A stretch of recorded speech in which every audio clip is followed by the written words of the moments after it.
Good evening. This is the Zoning Board of Appeals, May 2019 meeting. Please stand for the Pledge of Allegiance. Is that fine? The Pledge of Allegiance to the flag of the United States of America and to the republic for which it stands, one nation, under God, indivisible, with liberty and justice for all.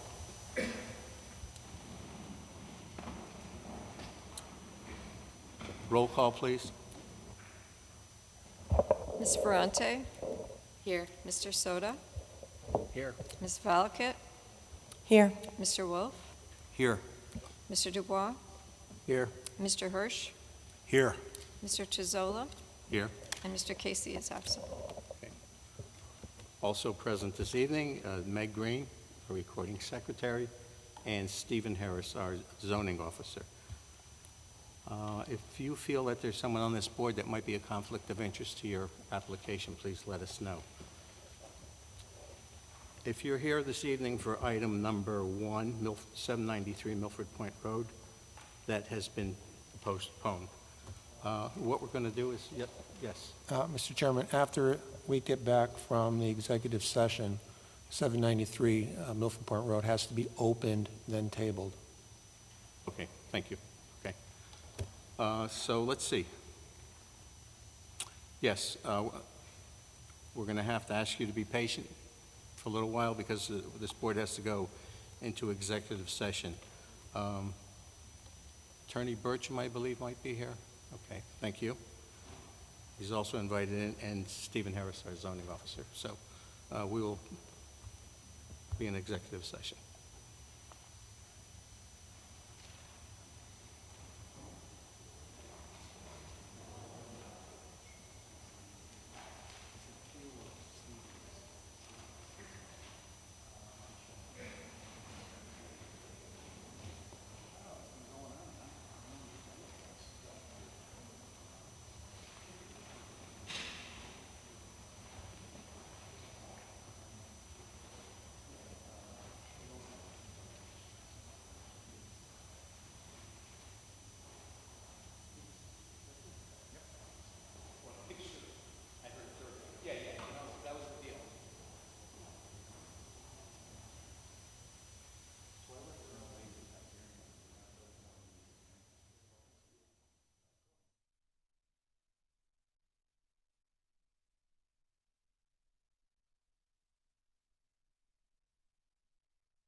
Okay, we're going to open this meeting again. Thank you for your patience. Go ahead, Sarah. Okay. As discussed in executive session, I hereby move to authorize the city attorney to enter into a stipulated judgment to sustain the appeal in Robert McAvoy et al. Versus Zoning Board of Appeals et al., inasmuch as the successful applicant is no longer interested in pursuing the project for which the variance at issue was sought. Is there a We need a second? Second. We have a motion. We have a second on the motion. Mr. Wolf? With the motion. Actually, Mr. Harris, we need the whole board to vote on this? No? Oh, just the seated members. Okay, okay. Mr. Soto? With the motion. Ms. Ferranti? With the motion. Ms. Valakut? With the motion. I'm with the motion. It's passed.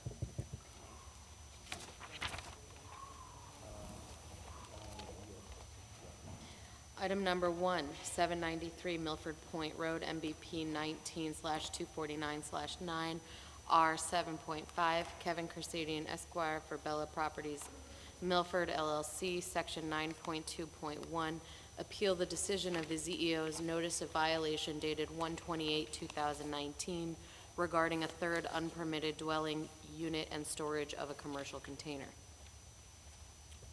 Okay, as mentioned before, this is going to be postponed or extended to next month, so. Tabled. It'll be tabled. We need a motion to table this, Mr. Harris?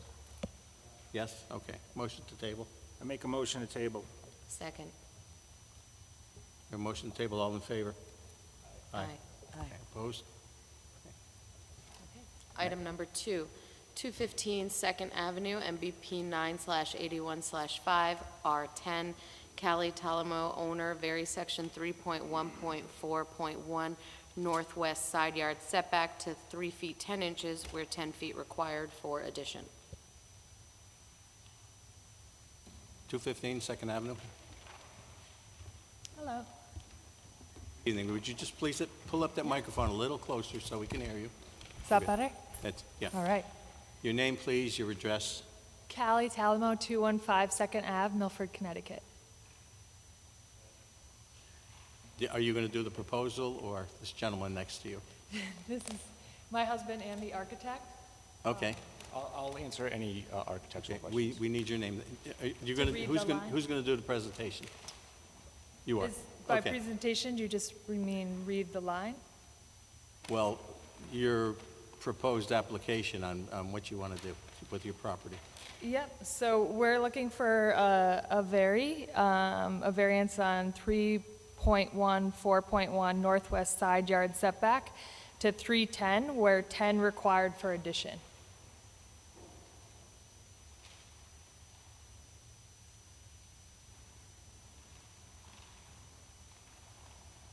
Okay, can you walk the board through your project? Yep. So currently, the house is a story and a We half. need you to identify yourself, sir. My name's Salvatore Talamo, 215 Second Avenue.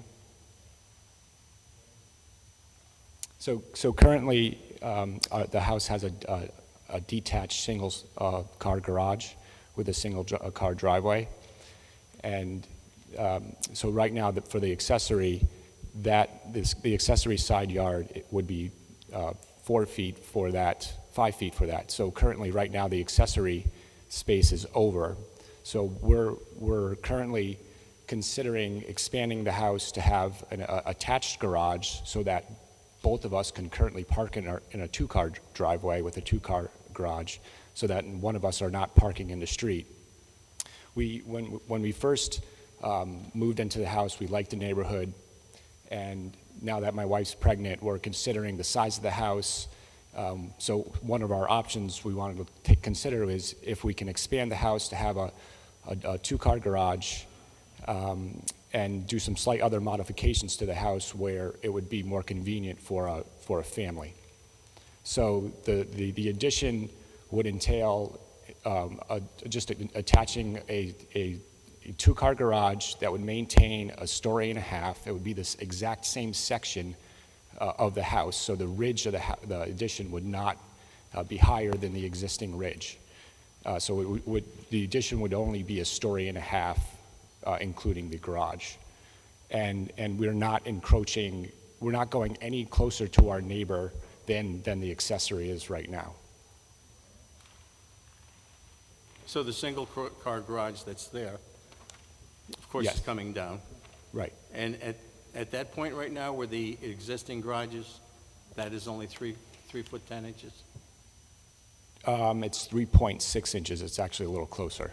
So- So on the side yard, it's not perfectly orthogonal with the house. So it actually pizza wedges. So towards the front of the house, the property is, the setback or the distance to the property line is much larger. There's a pinch point towards the back of the house. And this is where that dimension is. Yeah, the house that's there right now is set on an angle Right. on the lot. Yeah, So, it's the property is almost like a pizza wedge. The rear yard is narrower than the front yard. thank you. So also to conclude, the lot is zoned for an R10, which is 10,000 square feet. Our property is 8,125 square feet, so that would be our hardship. It's a non-conforming lot. Okay, thank you.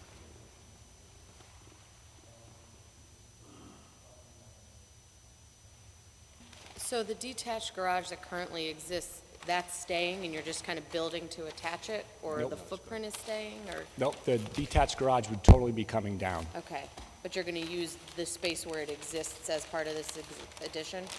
The new garage, which would be attached to the house, would be in the same location. Yeah, okay. Any additional questions for him? For this gentleman? Mr. Soto, go ahead. Did you think about taking the addition behind the garage and slide it to the left a little more to reduce your variance that you need?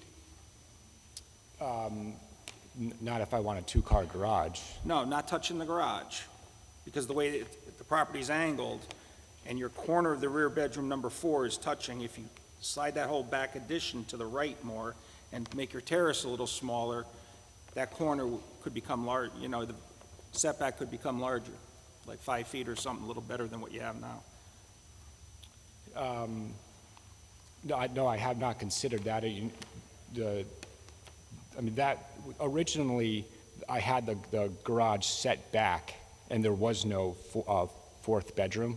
So, so it was in the same spot. I had since moved it forward when my wife's questioning, where's the playroom going to be for our new child, so forth. So, no, I had not considered that. You could still keep everything the same, but just slide that rear part to the right more. But that would affect the roof profiles. Well, you slide the roof, the second floor above it also over.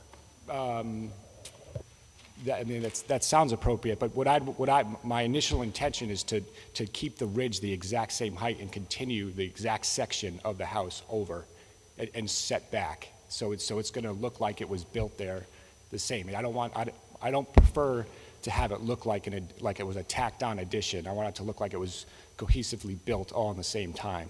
So it's important to me to maintain the size of the house, that it's only a story and a half, so therefore it would have a continuous one-story eave line. So that could be a possibility, but the roof lines would get pretty altered. And also, I don't want to affect the existing foundation, which is a block foundation. It's not a concrete foundation. So as I creep it over towards the back. Foundation on what?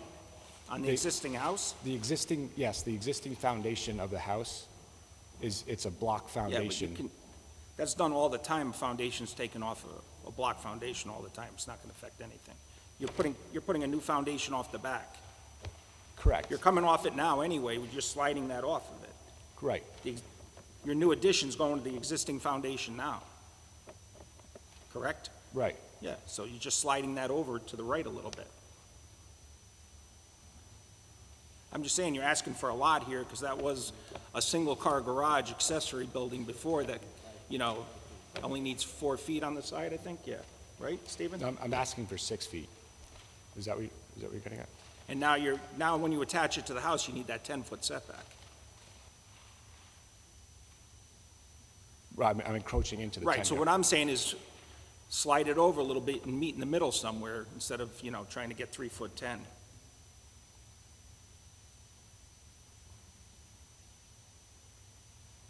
So do you feel that the fact that we're asking to be that close to the side yard is not appropriate?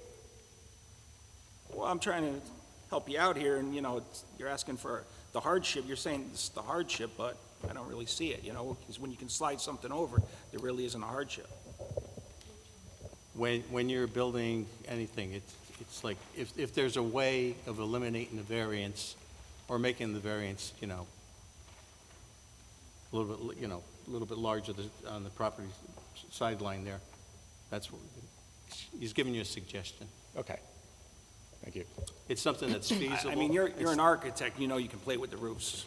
Yes, and if you look at the back of the house, the back has a continuous shed along the back, and I don't, the house's value only is worth so much. I don't want to get into really carving away the roof and so forth. Well, you're coming onto the existing house anyway. You just I'm just saying slide it to the right a little bit, the rear addition. But I would have to extend the rear shed dormer in order to incorporate that. It's not just, Does the rear shed dormer now go across the back of the whole back of the house?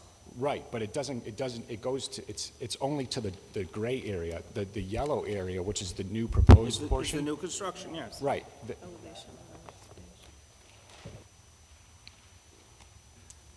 Thank you for coming in. I'm Chris. Looking at 2C, the proposed elevation is what we're talking about. If we jog that in, what we're talking about is killing those two dormers, and then that roof line along 2C is compromised. So if we got a 2C issue, aesthetically pleasing Yeah, but as is. you could just make that one dormer. Right, right. One dormer with two windows in the center. It looks like that it's going to block that window. That window wouldn't be there. What, the oval one? Looking at the profile on 2C, the existing footprint of the house, those two dormers there are existing or not? On 2C? On 2C, the main part of the house that's there now with your porch. We did a drive-by. Above the porch. We're gonna alter that too, to tie that all in and make it look, Right, that would be for the future. That's the orange portion on the second floor. I got you. Yes. So that would be done after, and as I was deciding on what I wanted to do above the garages. They're not sliding this, I'm talking about sliding the back. Understood. So I think what you're getting at is, if you look at 2F, The back, just sliding this to the back. It wouldn't affect the dormers on the garage at all. You wouldn't be touching the garage, just the rear addition to the right. To clear that corner more, the left corner, okay. where it's 3'10". But this is what I think it would affect.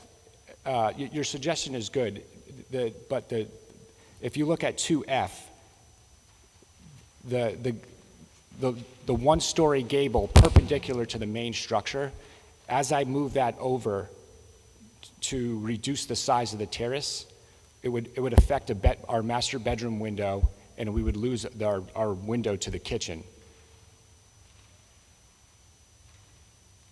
I know, but you have a double window in the kitchen, you could cut it down to a single. Both windows are 24 inches. I would need more than 24 inches. Look, I'm just giving you suggestions. Okay. You're asking for a lot here, I think. Any other questions? Any other questions? No? Anyone else here speaking in favor? Do you have anything to say? Yes.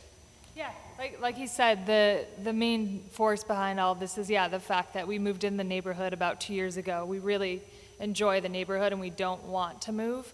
But now that I'm pregnant, it changes our family dynamics. So the house is going to feel very small very soon. So, and also having the garage detached right now would mean I would have to carry the baby in and out of the snow and the rain. So attaching it to the house and being able to enter through the kitchen is a big deal for me. So we'd like to stay there. So this is kind of one of our solutions to staying there and instead of having to move out of the neighborhood. So that's what we're looking at. Well, Garage itself is not the issue, it's the back part of the house that we're suggesting that could be moved over, so. We don't think it's that drastic that, that you would want to, we're not trying to push you out of the neighborhood. It's just giving you some ideas on cutting down on the variance. Yeah, So- yeah, and we appreciate that suggestion. I think one of the things that Salvatore was saying was mostly the ridge line. That kind of stuff goes over my head a little bit, so I defer to him on that. But we appreciate the suggestion. Okay, anyone else speaking in favor of this application? Is there anyone here opposed? Anyone here opposed? Any further questions? None? Okay, this hearing's closed. We'll have a judgment for you shortly. Thank you. Okay, your comments again? If you think there's room for improvement? In my opinion, there is. Okay. Any other thoughts? Like it. As we, as viewed from the exterior of the street of the house, it looks deep with this existing garage that's far away from the house per se. So if you eliminate that, I appreciate that back corner, a step back. But I don't think changing that would change the aesthetics from the front of the street. Right, you would cut that back corner in and eliminate that 3.6 to say a 6.6. Yes. But otherwise, That is the thought on the variance. good We'll thought. Cut down on the variance, there's a way you can possibly do it. It's not going to change the appearance of the house, Only makes the terrace smaller. so. Okay, so we need a motion. I make a motion to deny without prejudice so they can come back on a redesign.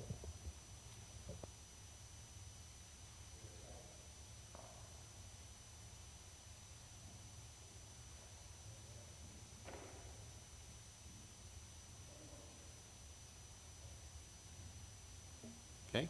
Anyone else want another motion? We don't have a second on that motion.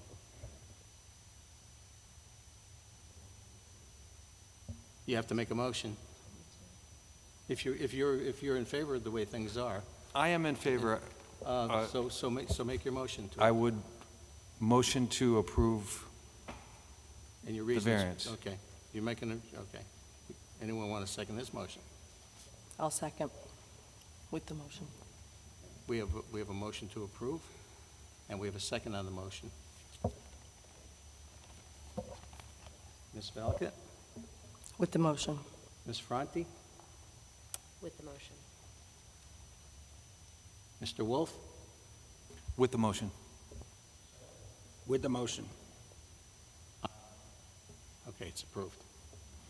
Item number 3, 30 Surf Avenue, Lot 41, MBP 27/446/3, R5, Thomas Lynch Esquire for Molly Rentals, owner, vary section 3.1.4.1, side yard setback to 5.1 feet where 10 feet required, rear yard setback to 15.8 feet where 20 feet required, 4.1.4 to 5.87 where 16 permitted to construct a single-family residence.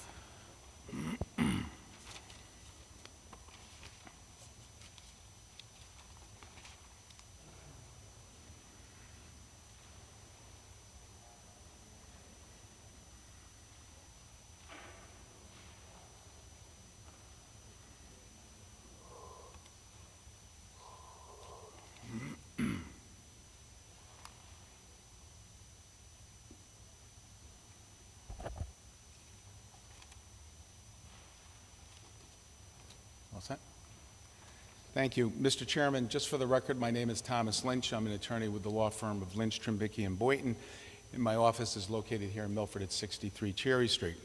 And I'm here tonight representing Molly Rentals and its principals, Chris and Buddy Field, who were seated in the front row here.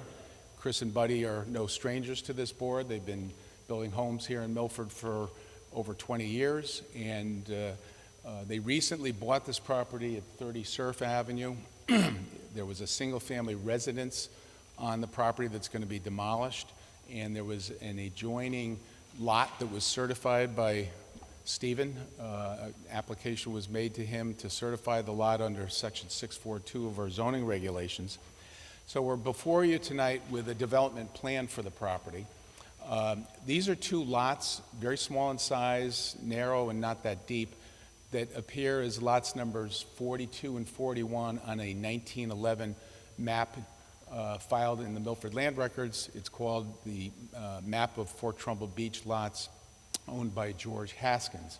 And with that map being filed prior to the institution of our zoning regulations in October of 1929, all lots on that map are legal non-conforming lots. So my clients can build on this property, and it's one of those situations similar to the application that we presented to you 2 months ago on Fairview Avenue. They can build a house. It's what kind of house, what style of house, and what would be more aesthetic and pleasing to the neighborhood and in conformity with the neighborhood, rather than this house, which I believe you have a copy of. It's the narrow, tall, three-story house that, quite honestly, is not attractive, but it is the style of house that they could build of right. So the applications that we present to you tonight, I'm going to be referring, these are two applications, so you obviously are going to be making motions on each one individually, but I'm going to be talking in my presentation to you about both of them basically in the aggregate. The parcel 1 that's shown on the survey that was submitted with the plan is the smaller of the two lots. It's 35 feet by 65 feet. It's some 2,200 square feet. That is the empty lot. That's the lot that was certified by Stephen 642. The lot adjacent to it, shown on the survey as parcel number 2, is a parcel that did contain or does contain the house that has not been raised yet. But I think it's noteworthy that the house that is on that lot now is non-conforming in terms of side yard setbacks, the rear yard setbacks, and the front yard setback. The survey shows that the house comes right to the street line of Surf Avenue. So in essence, the request to build on that lot really is taking 3 nonconformities away, building a more aesthetically pleasing house, and we're seeking just a variance of the rear yard, both for the house and for a reasonably sized deck, 10 by 8 foot deck off the back. And I want you to stop and think, what is the purpose of a setback? It's to create spacing between either this house or some other residence. And I submit to you that the rear yard setback that we're seeking on this property is a setback where the marsh, we're all familiar with the marsh along Surf Avenue and East Broadway. The property behind this is marshland. So by coming closer to the rear yard setback, it's not going to have any infringement on a neighbor. It's not going to create a situation where a neighbor is going to have a house closer to it. And that's very, very important and part of considering this application. The other lot has a side yard setback, again, because of the fact that this lot is only 35 feet compared to the 40-foot lot, which is parcel number 2. So we are seeking a setback from the 10-foot requirement to 5.1 feet. But again, we're requesting it not on the adjacent neighbor on the other side of the property. It's to create spacing between these two residences. So those are the points that I wanted to stress to you. I mean, obviously, we're claiming a hardship here because of the fact that these are narrow and lots that are narrow and not with a great amount of depth to them, but they are legal building lots, and we submit the same argument that we've made before to you, and we've given you pictures. Buddy just gave you a handout to show, again, the style of the house with the 2-car garage versus the very narrow house that's not as pleasing aesthetically. But he also gave to you, as part of the handout, attached to this picture of the narrow house, a petition that was signed by, I think, some 8 neighbors in the area. I don't know if any other neighbors have come down to speak tonight, but he did go around and speak to neighbors, and that petition was signed by neighbors within the 200 feet. So with that said, we're happy to answer any questions you may have. But Mr. Soto? Attorney Lynch, I don't know if it's possible, but could you average the two together and put two 37.5-foot lots in and then do equal setbacks on both houses? You know, Bill, I suppose you could do a lot line adjustment and do that, but, I mean, it's really, we're talking about maybe 2 feet that's a difference. And these are two houses that are going to be uniform, have a uniform setback between them. I get the point. So that you're both making. houses are going to be identical, and this is what you're building? That's exactly true, right.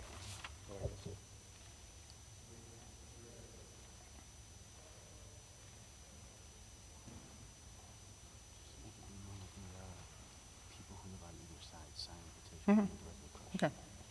And Buddy wanted me to remind you that that petition that we submitted has been signed by the two abutting property owners on either side.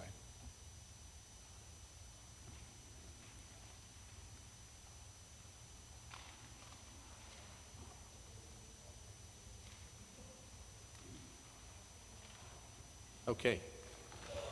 Any other questions? None? No? I think it looks perfectly fine.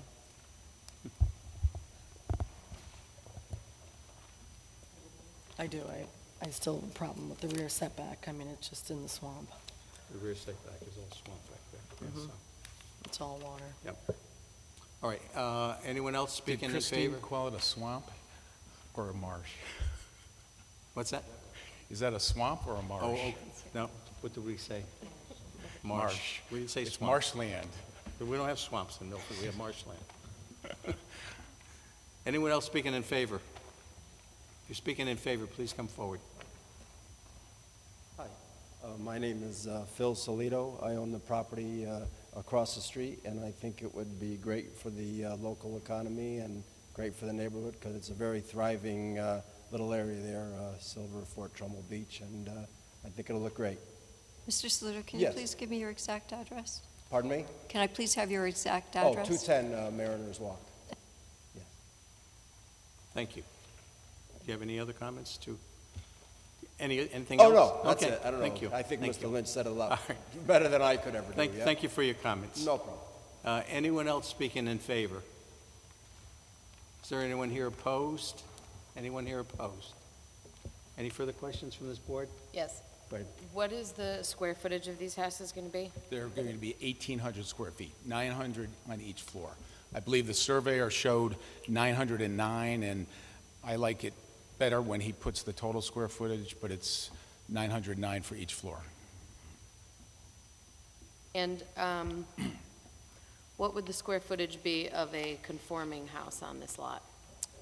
Just about the same size, believe it or not. Yep.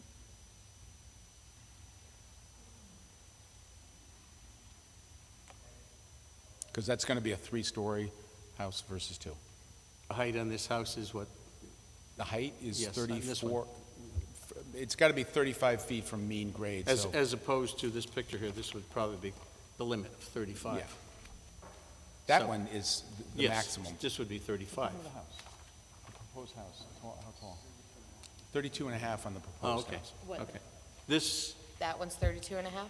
That's not 32 and a half. That looks taller than 35. I don't know how. yeah, I'm sure it's just. That's a picture of a house that's on Beachland Avenue, I believe. I'm sure to Sarah's point, it's like, because the house is going to be a little bit wider because of the variance that you're asking for. Just wonder if that reduced the height of the house. Well, so the proposed houses are already at 32, and the max permitted is 35. So if you were to build a conforming house on that lot, that would have to affect the square footage. So what would the square footage be of a conforming, you can't go up another story. I'll ask the You builder only have that. 3 feet. Good evening, my name is Buddy Field. I am the owner of the property there. The blue house that you see there, what they did was, because it's a narrower house, their floor system is only about 8 or 9 inches wide. And what they were able to do is they were able to, the first floor, which was a concrete floor, They went up 4 stories, which is roughly probably about 8.5 feet each floor, because that house was built within the last 12 months. So they're probably right at the height, because you go by the mean distance of the top floor. The houses we're proposing to build, because they're wider and they're truss construction for the floors. The roof line is lower. Right, the roof line is lower, and the floors are taller. So in other words, they're kind of, it's kind of like making a sandwich or squishing things in narrower, where when we build it out wider, we make the floors in between the floors wider. And it makes it more aesthetically appeasing. The blue house, it just looks like they just stacked it. So.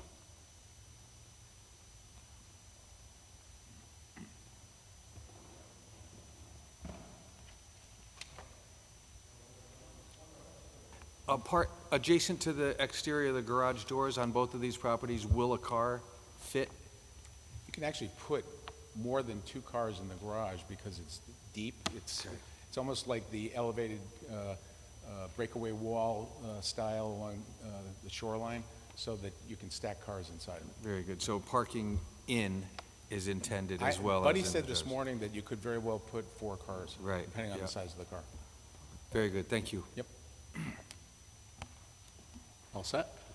Okay, this hearing's closed. Okay, your thoughts again?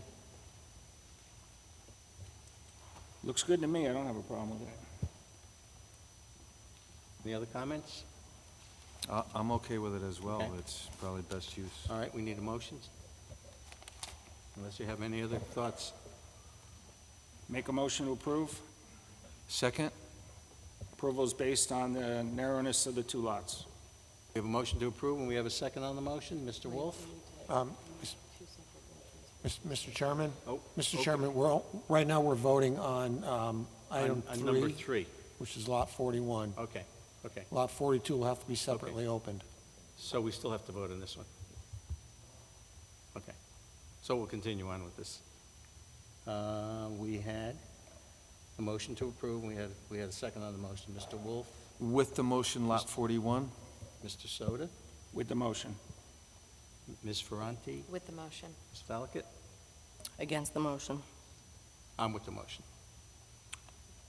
Item number 4, 30 Surf Avenue, Lot 42, MBP 27/446/3, R5, Thomas Lynch Esquire for Molly Rentals, owner, vary section 3.1.4.1, rear yard setback to 15.8 where 20 required, 4.1.4 to 5.87 where 16 permitted, to construct a single-family residence.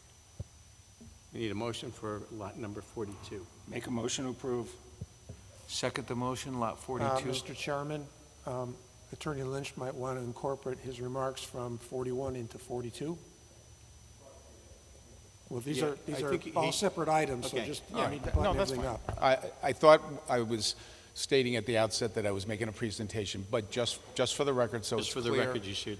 Absolutely. Just for the record, I'd ask that all the comments that I made regarding item number 3, which is lot number 1, be incorporated in the hearing for item number 4. Thank you. Thank you. Okay. Thanks, Steve. So we have a motion for lot number 42. Did we have a second on the motion? We did? Okay, so we're in the middle of our vote on this? Okay? Second, Mr. yes, Wolf? I did. I'm with the motion? Mr. With the motion. Ms. Ferranti? With the motion. Ms. Valakit? Against the motion. I'm with the motion. Passes. Item number 5, 67 Maple Street, MBP 65/313/43, R 12.5, Thomas Lynch Esquire for A. Parisi, owner, vary section 11.2, definition of accessory structure, to allow garage with footprint of 810 square feet, where 528 square feet are permitted.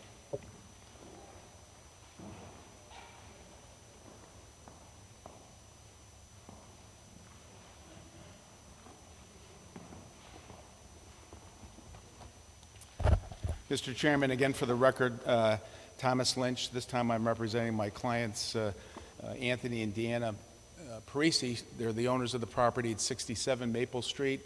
As I had told you last month, they're not just clients, they're friends and neighbors of mine.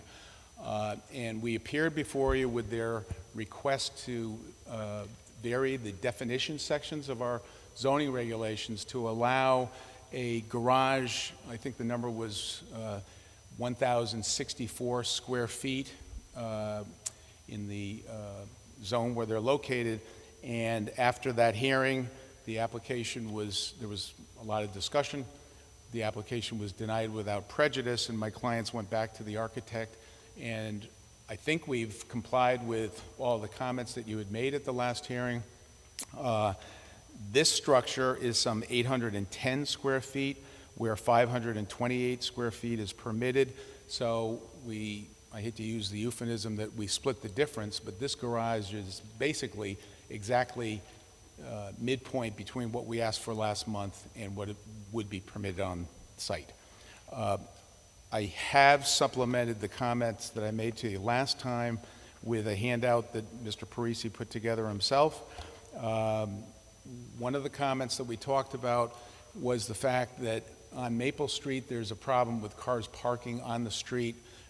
Having this garage will help to alleviate that. The first few pictures that we've included in the handout are pictures that really speak for themselves. The property owned by my clients is adjacent to property owned by Kevin and Nikki Moran. You can see how close the houses are, and the driveways are right on top of each other. So having the garage removed that's there now, which is used for storage, and having the new three-car garage, which will allow for parking and storage for my clients, it's going to help alleviate the congestion that you can see that exists between their property and their neighbors. Also in the handout, I included letters that have been signed by Brian and Susan McDonough, other neighbors of ours at 49 Maple Street, speaking in favor of this application. There's also a letter from Kevin Moran, who I mentioned is the adjacent property owner.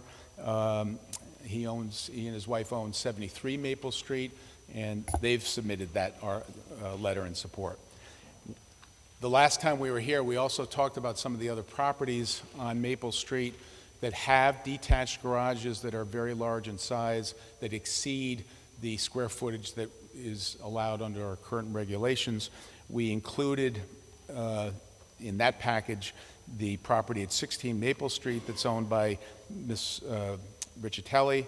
We made a copy of the vision appraisal printout that shows the size of her garage, her outbuilding being 1,150 square feet in relation to the footprint of her house, or the first floor footprint of her house, which is 1,054.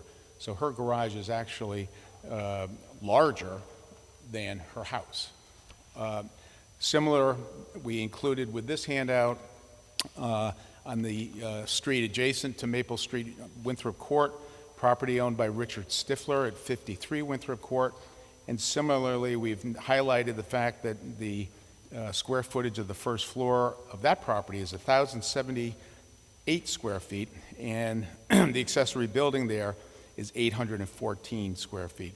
So it's basically 80% of what the footprint of the house is, and as we discussed last month, the zoning requirement is 50% of the square footage of the house.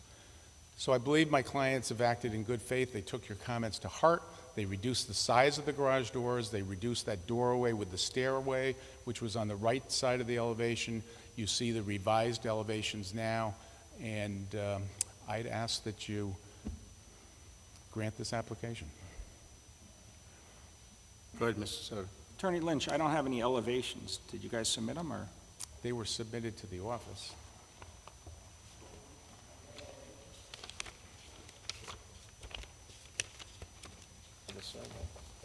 I don't have that elevation either. Mr. Lynch,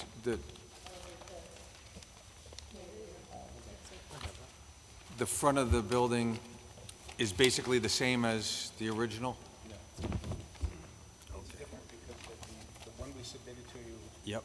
had the door on the side, and these were reduced to 8-foot doors. See, each door is 8 feet. I got.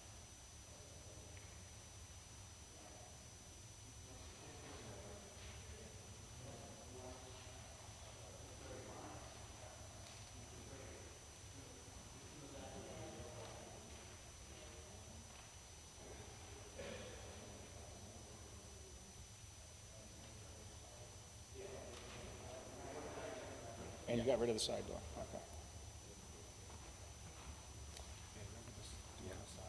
Yeah, okay, see that quick? Okay. Yeah, we have it here, and it does show the changes. You did have 3 9-foot doors. Now you have 3 8-foot doors. The door has been moved to the side of the building. You have taken us up on our recommendations.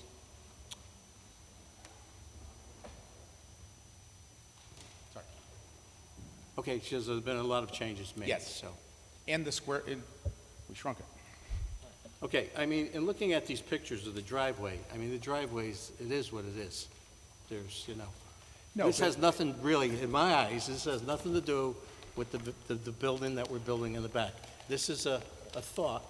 Well, It is what it let is. me- You can't do anything with the driveways. Can I tell you can't the move practical problem with You can't move that? the houses, but the They garage have- is the garage. Okay. Go Well, ahead. now can I respond? Okay. So they have a 22-year-old daughter so there's at least 3 cars in the family. They can't fit those in the driveway. The garage that they have now is used for storage, so these cars are either jammed into the driveway or they're parked on the street, and that's what's caused a lot of angst with neighbors, and 2 of them wrote letters addressing that. I believe there's a live body neighbor who's going to get up and speak in a second about parking on Maple Street. So I understand, the driveways are what they are, those aren't going to change, but with this garage, it will help alleviate a situation that creates parking on the street. Absolutely. So Okay. you're bringing some cars to the further All right. back of the yard, so. Gotcha. So no, I agree that you went ahead and really made some good, appropriate changes. Thank you. So, anyone else speaking in favor? Any questions for Mr. Lynch? No?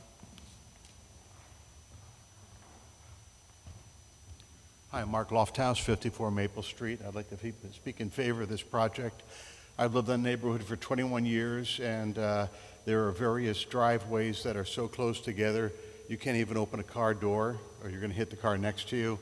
The overflow parking in that particular part of the street is problematic. It's almost a slalom course, and I often wonder how fire vehicles are going to make it down there when they're parked together.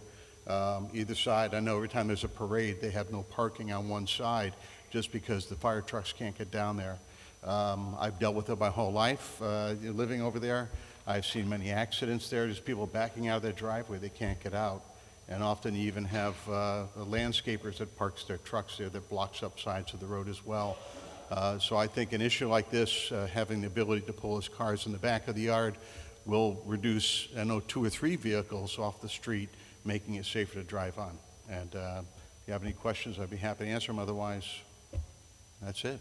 I am in favor of this. I would appreciate it. Thank you. Thank you for your comments. Anyone else speaking in favor? Anyone here opposed? Any further questions? Okay, this hearing's closed. Okay.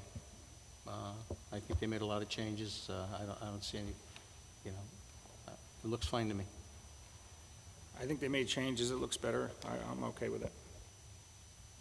More appropriate, with the door moved to the side. 3 doors across the front, any issues with a 3 on a garage? There's no governance on a 2? I'm okay. I'm okay. Any other comments? No? Oh, we need a motion? I make a motion to approve. I second. We have a motion to approve, and we have a second on the motion. Mr. Wolf? I'm with the motion. Mr. Soto? With the motion. Ms. Ferranti? With the motion. Ms. Falakit? With the motion. I'm with the motion. It's approved. Item number 6, 15 Woodside Terrace, MBP 23/221/31R10.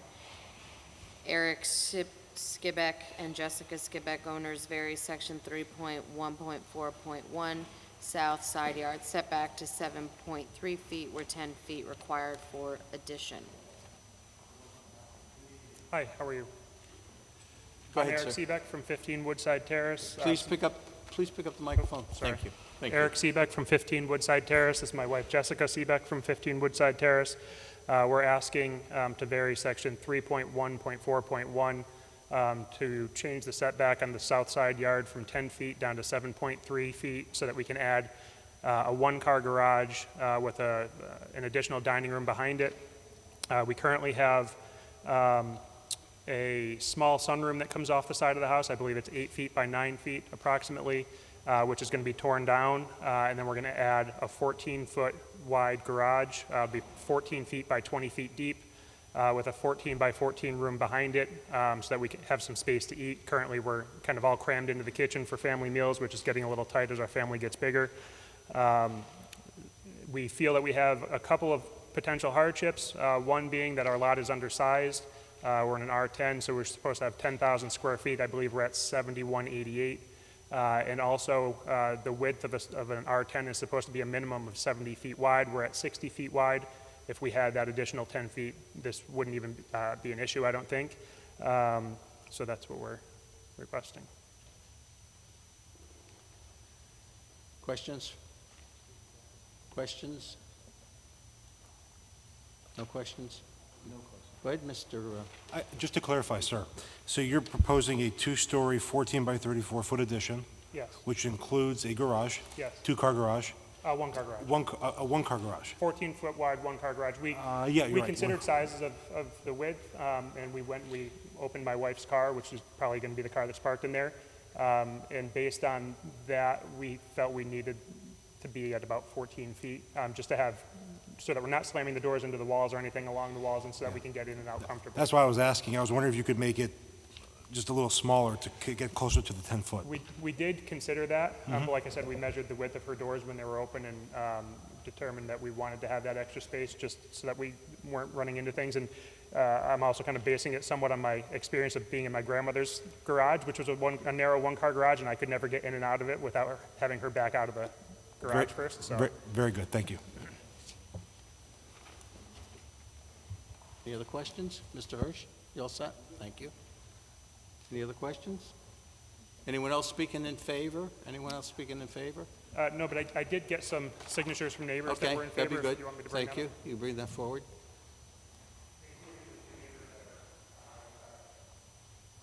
Any comments from this lady that's with you? She can say she's in favor. State your name and say you're in favor. Hi, Jessica Seebeck, 15 Woodside Terrace, and I'm in favor. Thank you. I mean, you know, that's good for the record. Thank you.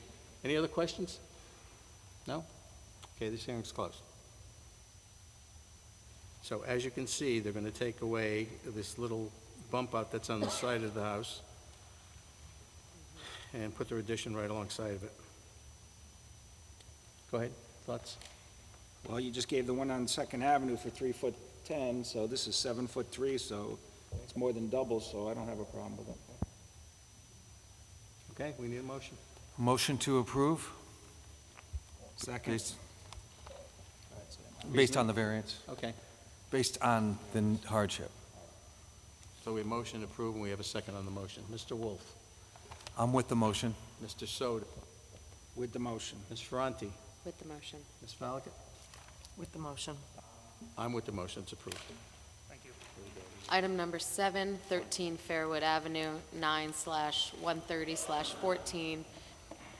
R5, Robert Klobb, agent for Tom Colby, owner, vary section 4.1.13, roof area of 32% where 10% permitted, 3.1.3.4, front yard setback of 6 feet where 10 feet required, 4.1.4, bay window projection of 4 feet 5 inches where 8 feet permitted, and front steps projection of 2 feet 5 inches where 8 feet permitted.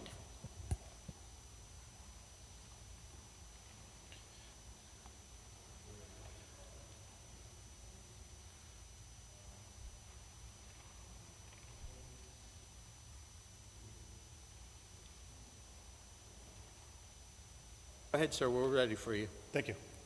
Good evening. My name is Robert Klob. Address is 4909 East Colonial Drive, Chandler, Arizona, 85249. I'm here tonight representing Tom and Denise Colby at 13 Fairwood Avenue. This is a bit of an unusual case where we took the design quite seriously in regards to the existing conditions of the home in the neighborhood, some of the challenges that have come up with some of the variances that have come before this board in the past, and other structures that have been built, and also trying to create harmony with the neighbors. We're seeking 4 variances, one for a roof area of 32% where 10% is permitted, a front yard setback of 6 feet where 10 feet is required, a bay window projection of 4 feet 5 inches where 8 feet is permitted, a front step projection of 2 feet 5 inches where 8 feet is permitted.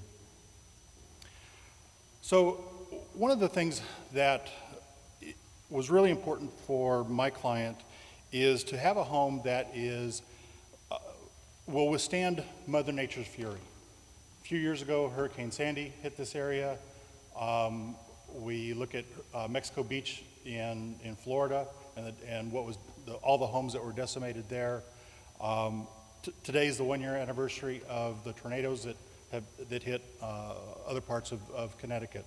So with that in mind of the natural disasters that are regularly occurring, my client wanted to create a resistant home to these disasters. So this home is going to be all concrete walls, concrete floors, concrete roof, all total concrete shell. In addition, we wanted to create a home that it's a small lot. It's an existing non-conforming lot of 4,000 square feet where 5,000 is required. But we wanted to create a home that was fully accessible for members of their family and friends that have certain disabilities. So when we have such a small lot and we're trying to combine the needs of the owners with also the needs, the future needs with other friends and families, it poses some challenges in regards to ramps and so on. So one of the things we needed to incorporate was an elevator. In doing so, there are certain requirements that we need. That created a height challenge for stairs and the elevator equipment.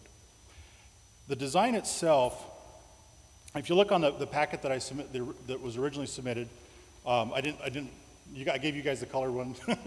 The first page shows the proposed house with a yellow box going through the middle of the house. That's representing the 35-foot guideline. What we have above that area is, and probably the biggest challenge with our variance, and I understand, is the stairwell, the mechanical equipment requirements, and the elevator equipment requirements force us to go above that 35 feet. Now, through the zoning law regulation, we're allowed to go up, increase that area by 10% of the space. The space is, the home as it's designed is only 1,200 square feet footprint. So that would leave 125 feet of space. That does not accommodate the code requirements for a stairwell alone, not to mention the added elevator shaft. One of the reasons on why the footprint is only 1,200 square feet, we could go as large as 1,750 on the lot and still stay within our setbacks. Why we did not do that is we wanted to ensure the existing views of the neighbor to the side of us. We wanted to make sure that they have views to the back park that they currently enjoy, and also down the road, which they get the ocean views from.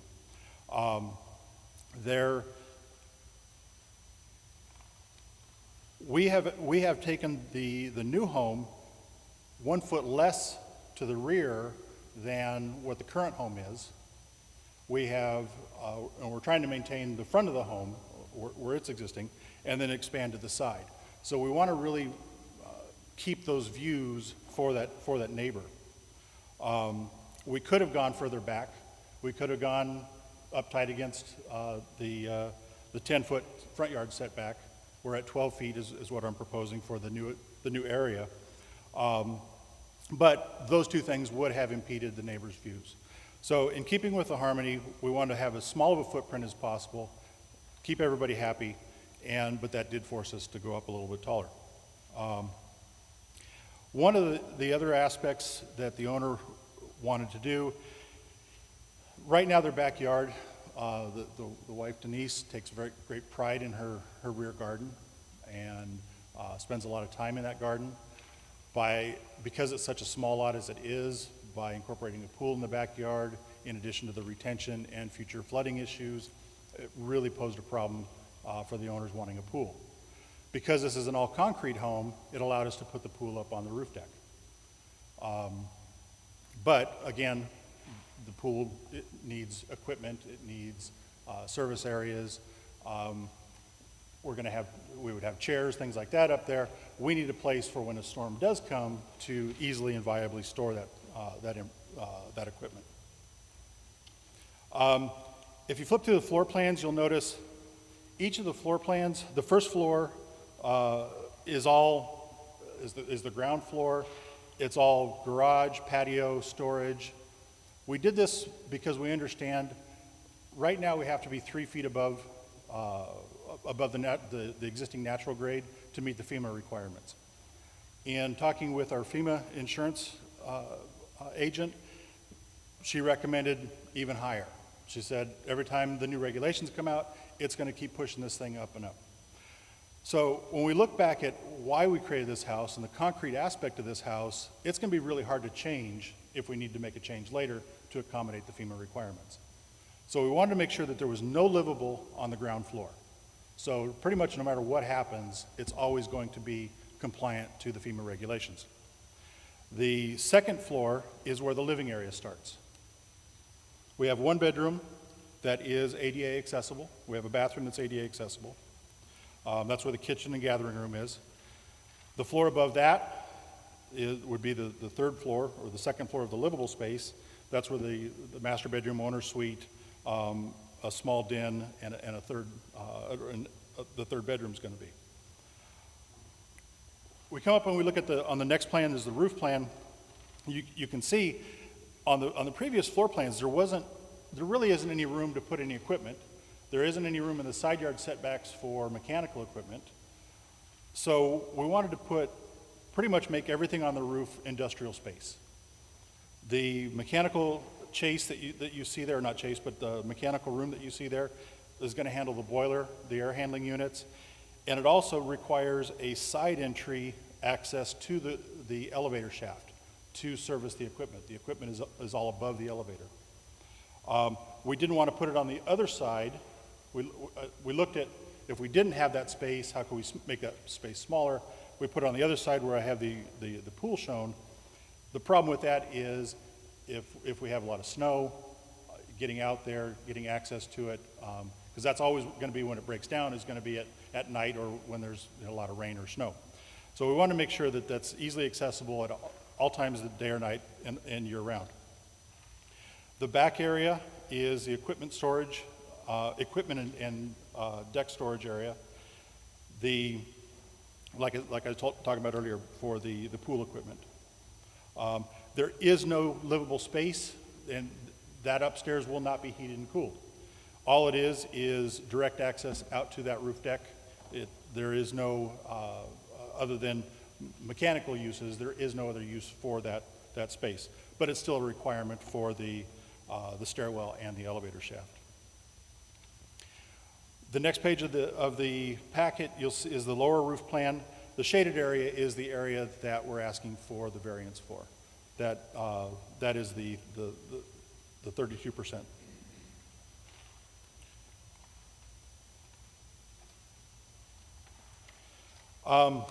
And I apologize.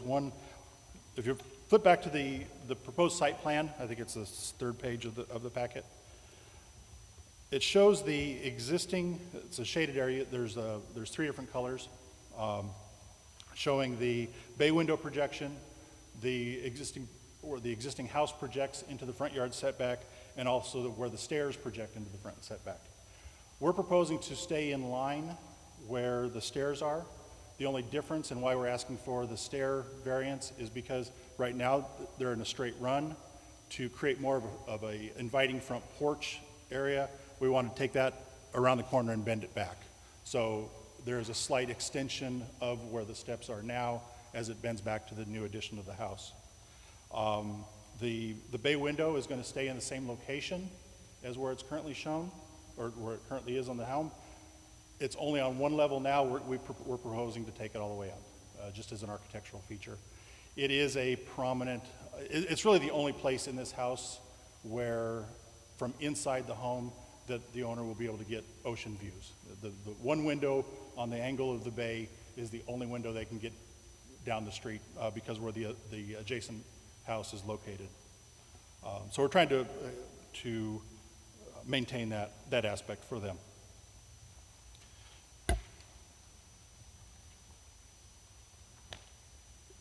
If we go to the building cross sections, actually I passed out a sheet, an updated sheet. We got a revised survey done, and the sheet that I passed out of the sections shows the updated elevations based on what the surveyor came back with. Nothing really changed. I was using a 10.0 existing natural grade as my benchmark. It came back at 10.3, so the whole house lifted up 0.3, 0.3 of a foot. We are still within the 35-foot setback for the house and the mean height of the roof. The stairwell mechanical area is designed in such a way that it steps back from the front and side faces of the house to minimize that direct impact of that additional vertical element. There's some other homes that have gone up in the area that have a very strong gable element that are very tall, and that was a concern with some of the neighbors that they didn't want that look and feel. So we really wanted to make sure that was taken into consideration in this design, so it steps back and has a minimal effect. If we look at the next page, there's in the packet, there's a picture that says unobstructed views from the neighbor's property. You can see where we're able to maintain the views over the park, and then also the views down Fairwood Avenue. The street view scene, another page in, is kind of the front-on rendering of the house. You can see where that roof steps creates that step back effect for the stairwell, and you can hardly see where the area pops up for the elevator shaft. You can see on this one the stairs and the revised entryway and the bay window projection that we're asking for.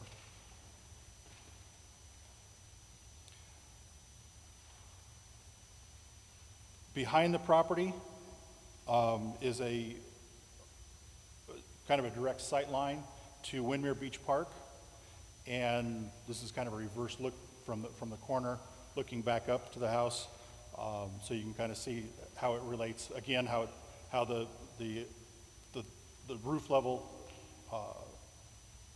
areas also steps back from there, minimizing that direct impact. And the last thing that I passed out tonight is a signature list. I wanted the owner to go out and get at least 7 or 8 signatures of neighbors, showing them the same packet that you were presented, showing them exactly what we're trying to do, and requesting if they approve what we're doing to please sign. I was hoping to get 4 or 5 back. My Rockstar client came back with 15 that you'll see in your package. Every one of the adjacent neighbors has approved it, and with virtually no stipulations. So I was very pleased to see that. I've done many variances over the years, and that's the first time I've got that many neighbors in support. So with that, I'm happy to answer any questions. Yeah, tell us again why you need 32% on the roof above the 35 feet. The 32% of the roof is because with The 10% that it's allowed would only be 125 square feet. The 125 square feet would not be enough to allocate for the stairwell alone. Then when we add the elevator and the equipment that's required for the house and for those uses, it extends that area out to the 32%. If we would have taken this house and expanded it more onto the lot and obstructed the views of the neighbors, we would have been a little closer. We probably would have only needed maybe an increase of 10 or 15% to accommodate the same thing. We chose the harmony of the neighborhood to be more important than the footprint of what we're trying to use. Okay, I'm going to have to disagree with you on that. I think you should have considered the zoning rules and, what you possibly could have done. You're mentioning water views. There are no water views on that street. So the way I look at it, I think you could have made use of the property a lot better, building it without trying to get everyone's approval in the neighborhood for that. Any other comments or any others? I have a question. Go ahead. So your current front steps projection, Yes, it's at 2 feet 5 inches right now? correct. Okay. So the only difference is you're wrapping around that staircase in the front? Correct. Or that front porch stair in the front? The only other thing that would be projecting would be the bay window, which is currently... Correct. The bay window projects, but we're also aligning with the front house. And I apologize, I would disagree with you on the views. That they're minimal, but down the street, they do get, because it is a beachfront access. And that is where they, like I said, that is the only spot where they get somewhat direct views. When we talk about the views, it's like, it's too bad we have to say it, but it doesn't really impact what the variance is or the property, how it's being used. If you're on the waterfront, those are the people that have the view of the water. So we can't consider everyone behind those houses in building houses to consider the water view. It's not part of what we do with a variance. It's a nice approach to say that you're being considerate of everyone, to get approval that way. But, you could have built a house a little bit better, I think, instead of, this is a little extreme as far as I'm concerned, especially the 32% on the roof. We're at 35 feet on the top of the roof, and then we have another structure on top that's 15 foot higher. So whether it's just a percentage on the roof, it's still adding to the overall height of the whole building. And if we let people do that, it's going to continue on. We've had some people take their variances that were denied to court because they were over the 35 feet. So we're trying to hold that kind of limit. And anything that additionally would be allowed on the roof line, above the roof line, is 10%. And I don't think we should expand on that. Go ahead, Mr. Soto. A couple things. So your mechanical room on the roof is, that's the elevator controls and what? HVAC? Correct. So your elevator controls are on the roof. Elevator controls are above the elevator car. No, just the hoist motors above it. You can put the controls on the second floor. I apologize. Yeah. The motor itself, yes. Yeah. Okay. So, why can't you put the HVAC down on the second floor and put a flat roof on this stairwell addition to get the height down and make that smaller?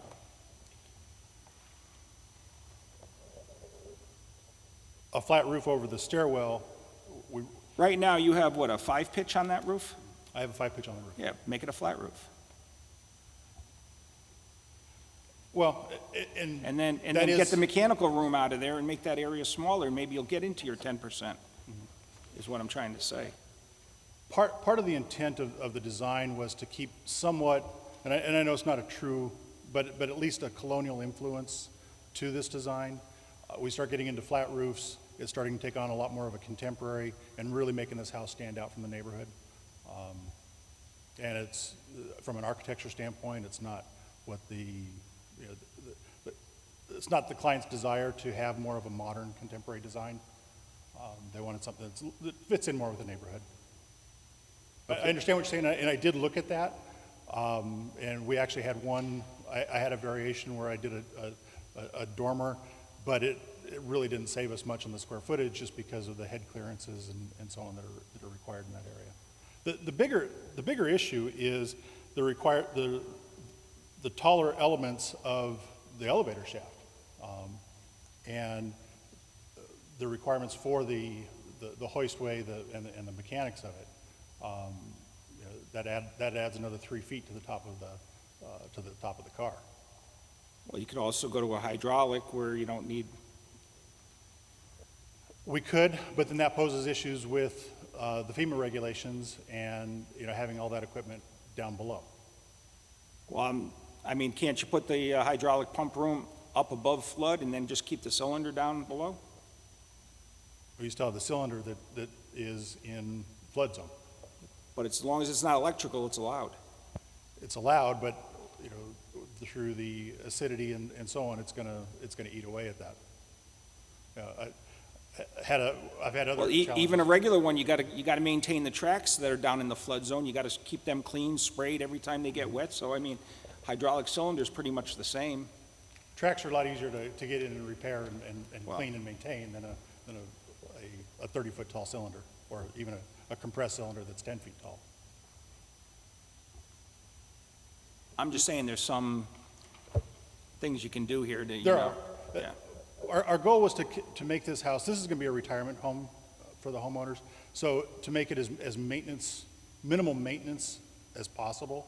There's a lot of things that we could have done, and you're absolutely right, and I have done hydraulic elevators in the past. They're just, quite honestly, they're a maintenance headache. And the easier you can make things to access, the more likely people are going to maintain them and keep them up and keep them in good repair. I know, but I think you're gonna have trouble getting this, you know what I'm saying? I understand what you're trying to help. So Mr. Hirsch, you had a question? Hold on, sir. Hold on. What's the current structure on this property right now? The current structure is a home on the front page of the packet you received. Is a picture of the existing. I don't have that. I'm missing like half my packet. Yeah. What is the current height of the structure today? The current structure it's a 3-level structure. I don't have the exact height of it, but it's going to be pretty close to about 30 to 32 feet. 32 feet. And what is the current height of the living room in the house?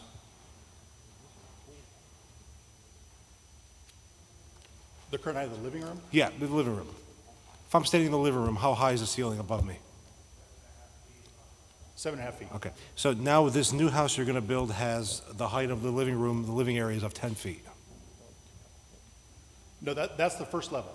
First level. What about the second level? Second level is 9 feet. Okay. What if you went to a height of, say, 8 feet for all of your living spaces and the garage? Because this is going to have a concrete deck floor system, there's nowhere to run mechanical and plumbing systems, so we'd have to fur that down. So I need about 12 inches to accommodate the mechanical and plumbing systems. So we're going to have furred down areas throughout the house to accommodate those utilities. So that's where the 9 feet comes from at the ceiling heights in the second and third floor. The roof is, I actually dropped that down to 8 feet because I don't need it, and I have some truss space I can work with there. Correct. I was just trying to figure out a way for you to reduce the overall height of your structure by reducing a foot or two from both the garage and the 2 living areas. I consider the den and the living area a living area. If you reduce those heights maybe by 1.5 feet, now you're starting to get into the 10% range. Yeah, we looked at that. With a flat roof. Mr. Hirsch, I'm sure they've considered all these things that you, the suggestions you made, but by looking at their plan, I'm sure that they considered that before they went ahead and put this plan together, so. Any other questions for this gentleman? Any other questions for this gentleman? Anyone else speaking in favor? Please come forward. Identify yourself and your address, please. Good evening. I'm Tom Colby. I'm the owner at 13 Fairwood Avenue here in Milford. I've been here 19 years, bought the house in the year 2000 at the end of the year. I love the neighborhood. My wife and I tried to identify where we want to live the next 20 or 30 years, and we'd like to stay here. We love the neighborhood. Our kids grew up here. We played dad in the street, and we make food for the neighbors around. We've looked at the existing house. It has a lean to it. It's on a block foundation. Any type of addition is a loss of money, and we were worried after Hurricane Sandy. We had 6 inches of seaweed, so the water came up to the structure. We're lucky that the block foundation didn't collapse. The house is not in good condition today. The walls are crooked. When the wind blows, the entire house sways. My wife won't even sleep on the 3rd floor during a storm. So we looked at, it's going to be a knockdown. So if we do a knockdown, how do I move it over so I can get a garage? We have nice space on the side, but I'm trying to do that if I have that addition, rather than addition, that a larger side, set it back even more than the setback requirement. Instead of 10 feet, I'm going to go even further, so I've got a car out front, a car on the side. I've always parked in my driveway. I want to maintain that. So I'm always looking at these different elements. I like the idea of a concrete house. I can have the storm come right through, wave and a surge can go right through the house. It can go right back out. Concrete house is not affected by that. Neither is it affected by high winds or a truck even hitting it. Nothing would happen. I looked at the flat roof, even considered in the very beginning drawings about a year ago. In fact, I called my FEMA insurance agent here in Milford a year ago in April saying, I'm considering knocking down the house. I want to understand all the different requirements. A concrete house would withstand all these storms, but I don't like the New York City style of a flat roof. I don't think it would fit into the neighborhood. So I'm doing the best I can to build a house that does not look like an industrial building so that it looks aesthetically pleasing on the outside with regular siding. And I've seen these type of homes modeled in Fairfield as well. There's architects who build them down there, the same structure. It's just not very common that you see them here. So inside the walls is all concrete. On the outside, no one will ever know it's that kind of house, that solid. But I want to make it look, even for the roof, that it is as normal house as possible. We have a new construction across the street from me, which is 20 Fairwood, and they put a very steep pitch of 812, and a lot of the neighbors complained, and they were here for that, and had complained that it's so steep, it makes it feel like a big hotel's across the street. I've been using that feedback for the neighbors as to when I go to do this, how can we have not a flat roof that it's ugly, but not a steep pitch, so we're trying to set that small hip roof back before I put something on the roof. I have a brother in a wheelchair. He's been in quadriplegic since he was 15 years old. He's never come to have any holidays at my house. He'll come in the backyard and have a burger with me, but I can't get him in the house. Even if I got him into the front porch, he won't fit through the doorway. If I took him in the back to the kitchen, he can't fit between the countertops to get to the next room. So I'd like to see if I can do that. My wife's mother is half-time in a wheelchair also, so I'd like to make the house handicap accessible. God forbid I need that as I get older. But I'm trying to plan this so I can be here for 20 or 30 years of my life, and this would be nice, solid. I don't have to worry about storms. And the height, I don't think is an issue. Mr. Hirsch, pardon me, I heard you mention the height item, and that actually was a consideration of mine. I don't want a tall house, but looking at how do I put my mechanicals somewhere that I'm not paying for square footage in the living space. And FEMA won't let me put it down in the garage, and if it's elevated up, that's considered my living space. And if FEMA raises the height even anymore, then I could have a problem where I can't put my mechanicals downstairs, and it's too late for me to move them up to the roof. I'm trying to start with that end in mind. What will it look like that this house is 30 years, I don't have to worry about whatever FEMA does or whatever Mother Nature throws at me. I'm good. I have 3 to 4 parking spaces. 3 are actually identified as legal parking spaces. Then I have another 4th one in front of the garage. The tail is still off the road, but it's in that setback area. So I think I have good parking. Parking is an issue on my street. As for the biggest issue we're asking for is the variance on the roof space, that 10%. and that's where the mechanicals come in. The stairs alone exceed that. If I had done a square footage house where the footprint was much bigger, and I did get some interesting designs that came to me that had the house going almost all the way to the rear setback, my neighbors would have complained. I would have had twice the square footage, which I don't think I can afford on the taxation. I tried to take the square footage and the footprint and squeeze it down as tight as possible. And I did. I've got it 1 foot less depth in the rear than before. That's pretty incredible. I don't think you get very often people are making a smaller house footprint. Yes, I am going to the left. I'm staying within my side setbacks. The front setbacks, that's where the existing house is today. So if I just did a garage addition and a room above, fine, but the storm is going to break that structure that's existing today. I'd like to just wipe it clean and say, let's use the same footprint if it was grandfathered, and the 3 variances are because it's not grandfathered. I have to ask if the variance had that original footprint. The space on top is where I take those mechanicals that would normally be on the ground or outside within the side setbacks, put them up top. I know the stairs won't even fit because I have such a small footprint. The idea of a pool was, hey, it's concrete, it is so strong, we could put a pool up here. So I toyed around with what would be the weight capacity. I didn't think a pool would handle the weight, or the house in concrete. It clearly does. It can even handle much more than that. I don't know, I heard all kinds of items that people can put as equipment on a roof, planes, cars, et cetera. A pool fits in there, it's modest. As we get older, have arthritis, I have joint pain, a little swim spa where it's a heated pool, that's nice. I don't want it on the ground because then I have security problems with children in the neighborhood. By putting on the roof, it's a locked, gated area. No one can get to it except through the house. So I think there's some health and safety considerations of putting a pool on the roof. It makes sense. I don't have a height restriction on going to the 35 or below the 35 foot of the house or below the 15 additional feet for that structure.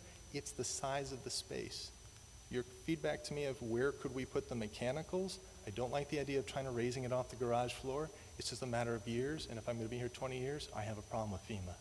So the square footage, I'm actually very successful at squeezing the square footage down on the 2nd and 3rd floor.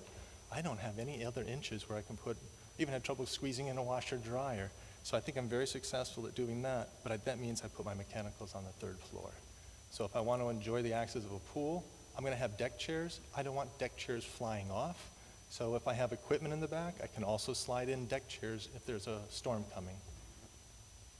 So I think that's the variance, not only for the grandfathered, the 3, but the square foot of exceeding the 10% up to 30. I don't know how anybody does stairs at 10%. That's hard to even just get a stairway. It'd just be a cold door and the whole roof would be flat and it would look like a Brooklyn apartment building, and I'm trying to avoid that at all costs. Trying to make this really something that fits into a neighborhood. We have something across the street, the neighbors are complaining every day, very large roof, it runs across the whole street, and it's overcoming people when they walk and they drive by. I'm trying to make it so that our roof, it doesn't appear high, it's set back. We squeezed it down, even in the rear. I'm not making all of it that mechanical equipment. We're pulling it off the back, we're pulling it off the side, and squeezing it down so it's just that stuff that can get in there. Even if I tried to squeeze another foot or two, we're still over the 10%. The stairs alone, I'm over the 10%. An elevator, if I take the elevator out, well then, why do I have an elevator for servicing the 2 or 3 floors from garage, first, 2nd floor, 3rd floor, and not get to the roof? And imagine my brother in a wheelchair, hey, you want to go see the pool and the roof?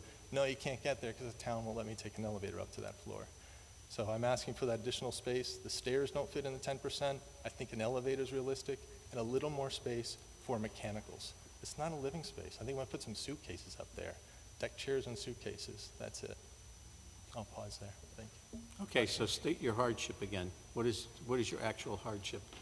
I can't put the mechanicals on the ground floor because of FEMA requirements. Have to be elevated up. And if I try to elevate them a couple feet up, it's just a matter of years before FEMA says those mechanicals on the ground would be considered the first floor of living. So, and once I make a concrete house, I cannot make changes. You can't move this, it's too difficult. So I want to start with the end in mind for 30 years, whatever mechanicals. I can't get the mechanicals down. I don't want to redesign a house that's larger with larger square footage, higher taxes. I'd like to put it in that unused space on the roof. And, Sure. you know, you started out by saying you don't want to remodel your original house, and we're not expecting you to do that. Oh, I'd You know, like you to, want to price-wise. rebuild a house, and that's fine. but we're just asking you to be a little bit more realistic in some of the things that you've offered us. Because I personally do not want to see that much more structure above the 35-foot limit on the roof. But That's my but problem. I'm allowed to That's by my code. problem, the percentage of stuff that you have there. It's only going to create problems for this board that we have 35-foot height on a house, and everybody's going to start wanting to do a larger percentage. Then the house is going to be 50-foot high. Mr. That's Chairman? unrealistic. Mr. Chairman, just so there's no confusion over what we're discussing here, the building height is 35 feet. The regulations allow 10% of roof coverage, and they allow another 15 feet of height. So the structures that are on top of the roof are not exceeding what the regulations would permit, except for the area, not the height. So the discussion seems to be, the rules allow 10% roof The coverage. discussion is that we're getting up to 50 feet. So Stephen, are you saying that you're allowed 10% that can go up another 15 feet?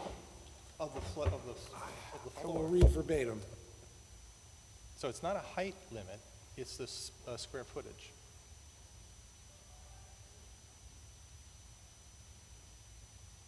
If the stairs alone fit into 10%, we'd be able to go up to 50 feet and not have a variance whatsoever.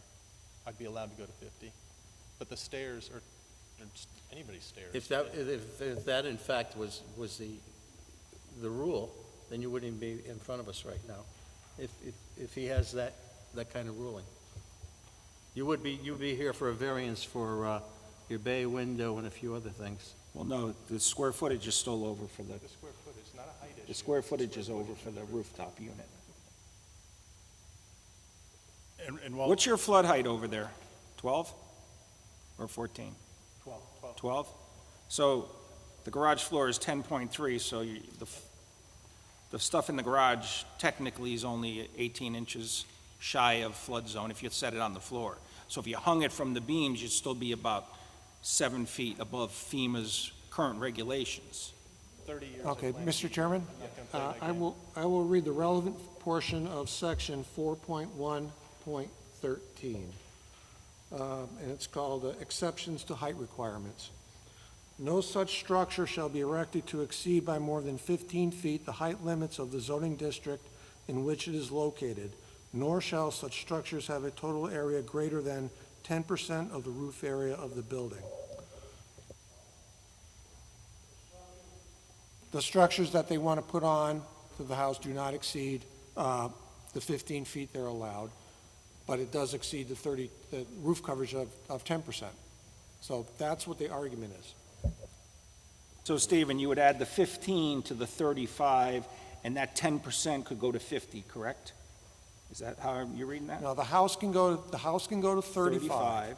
But 10% Structures can on- go up another structure- 15? Structures on top of the roof can go up to 15 feet if they cover no more than 10% of the roof area. So 15 what feet they're at- above the 35? Pardon? 15 feet above the 35? Correct. Okay. But only at 10% of the roof, of the roof area. So they're asking for Right. 32% roof area. They're asking for more square footage, correct. and to answer a question that you had asked before about the hardship, the major hardship on this is an existing non-conforming lot. Zoning allows or requires a 5,000 square foot lot. This is only 4,000 square feet. So if we were able to build out, if the lot was another 1,000 square feet larger, that would have given us more area to build out that would then accommodate for that 10% aspect of it. Anyone else speaking in favor? I have additional comment as well. Oh, go ahead, sir. Yes, again, Tom Colby. I enjoy the Tom, you backyard. need to get closer to the mic, please. Thank you, Meg. We have a beautiful garden in the back. That's another reason why we don't want to put the house to the rear. I like having open, it's like a private garden in the back because we have houses all the way around. I wouldn't want to stay in the property if I had my garden get smaller and smaller. I'd like to go back there. It's like a nice little private, quiet area. So that's another reason why I didn't want a deeper house to say, oh, let's pull the machines down, put the house deeper in the back, because then the yard starts getting smaller and smaller. Doing my best to maintain the trees and all the bushes around so we can enjoy the beautiful flowers in the backyard. Anyone else speaking in favor? Anyone else speaking in favor? Anyone here opposed? Are you in favor, sir? Good evening. My name is Robert W. Rudd. I live down at the end of Fairwood on the water. My wife has We been... need an address, sir, please. Your actual address. Your actual. It's 194 Shorefront. City of Milford calls it 1 Fairwood Avenue.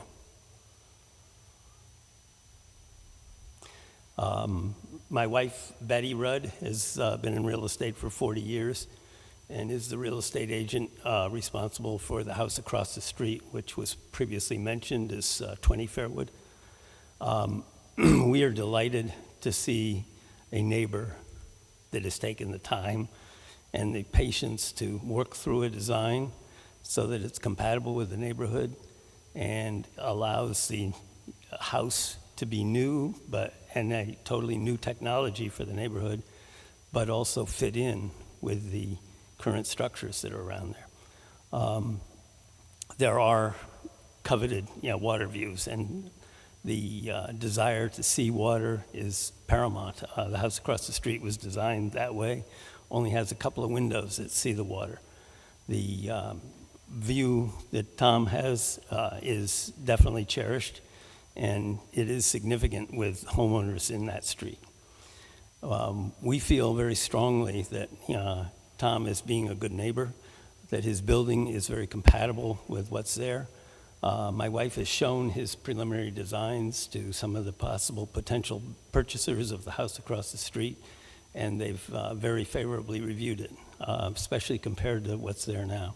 So the neighborhood is evolving, it is changing, but with designs like this, it'll be new technology, stable structures, and a desire to emulate the colonial structure of the neighborhood. So my wife Betty and I are very much in support of this proposal. It does not seem to have that apparent height problem. I'm not sure of the coverage requirement and the purpose of it, but the house as it presents is very favorable compared to a lot of the structures that are down along the beach that seem to be really pushing the upper structures. He also has designed the first floor with a lot more integrity than some of the neighbors because that is truly a pass-through area. So it's a utility area. I had Sandy in my living room, so I know and understand the hazards of having salt water in your area. It is definitely something that, you have a lot more peace of mind if you designed around it, so you don't have to evacuate when the next hurricane's coming. So I do applaud him on the structure that he has.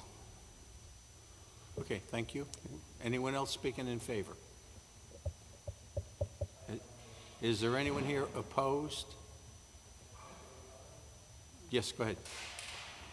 You all have, I'll come to the microphone We'll first. get to you. You can come right up behind him because he's Come on up, Marilyn. Another Go ahead, neighbor up go the ahead. street. And in order to do this, I went around weeks in advance with this packet with my designer. All the pages you have are in here, and in the last page, I wanted to make sure all the neighbors, I have 15 signatures, they all saw this. They sat down, walked through it. Yes, you have the final page. This is the entire booklet of current house, the height limits, all of these. Some of these people are not, technical in nature for constructions. Others are. They're a little savvy. And they walk through, they ask me difficult questions. Why this height? Why this width? I didn't hear anybody say, oh, because of the square footage, yeah, if the stairs don't fit, of course you need to put your mechanicals because you can't put them on the ground floor.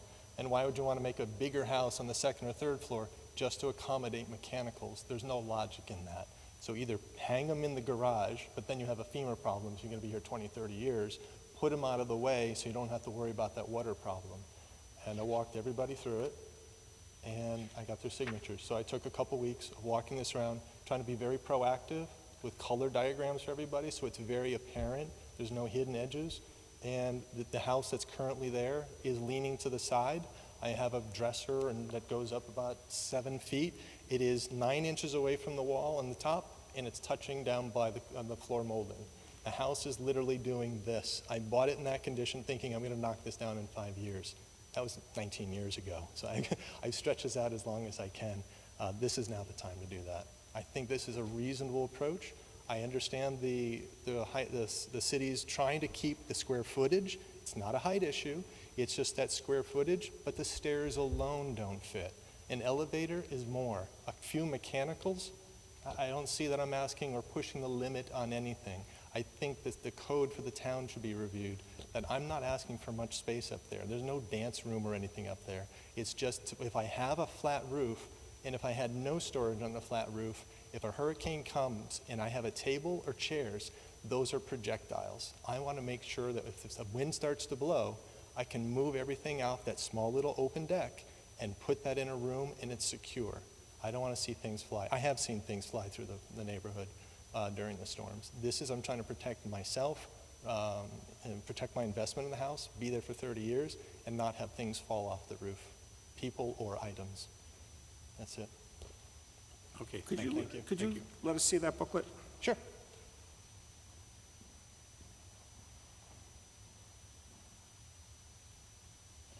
Okay, so there's no one else speaking in favor, correct? So if you're speaking against it, please come forward.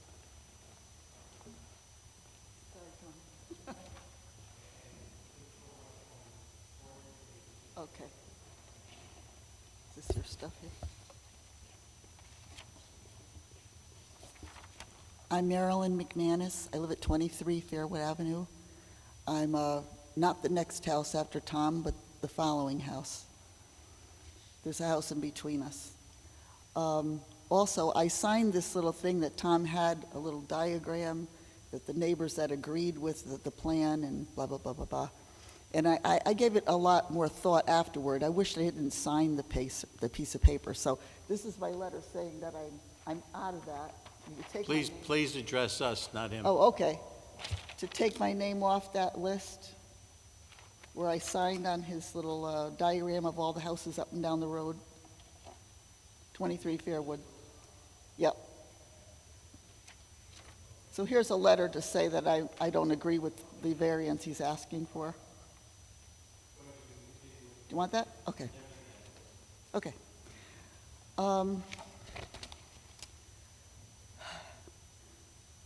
Well, first of all, I just want to say that Hurricane Sandy did very little damage to my street. And I think Hurricane Gloria was the one just before that. That was a little bit more water. But in 40 years I've been there, we've had very insignificant flooding, hardly any, that comes up that far up the street. So I wouldn't worry too much about the flooding basement. So I just really wanted to say that as far as the variance, the hardship, I don't know what the hardship is. I still don't understand it. I think the house is going to be too high. And if someday I wanted to make my house bigger or higher, then that would be in my way. And you can see the water if you get up high enough. You can see the water over there. So I think that, Tom would have a pretty good view of the water from his flat roof pool area. But if that's there, then I wouldn't. So I don't think that's a good idea. And I just think it can be done within the required zoning regulations. Also, that the houses are very close to the street now. There's no sidewalks. I have pictures showing the front areas of the house, and I think to move steps even more forward makes no sense. It should be just back like the rest of the houses are on the street. So I've got some pictures of those, the front area. And just that this picture that is in the packet of the front yard is misleading. The angle of the photo is distorted to make it look like a long yard. It's very short. Pretty much, we're very close to the road. So I don't think that it should be any closer. I guess that's it. I have some pictures. Bring this forward, please.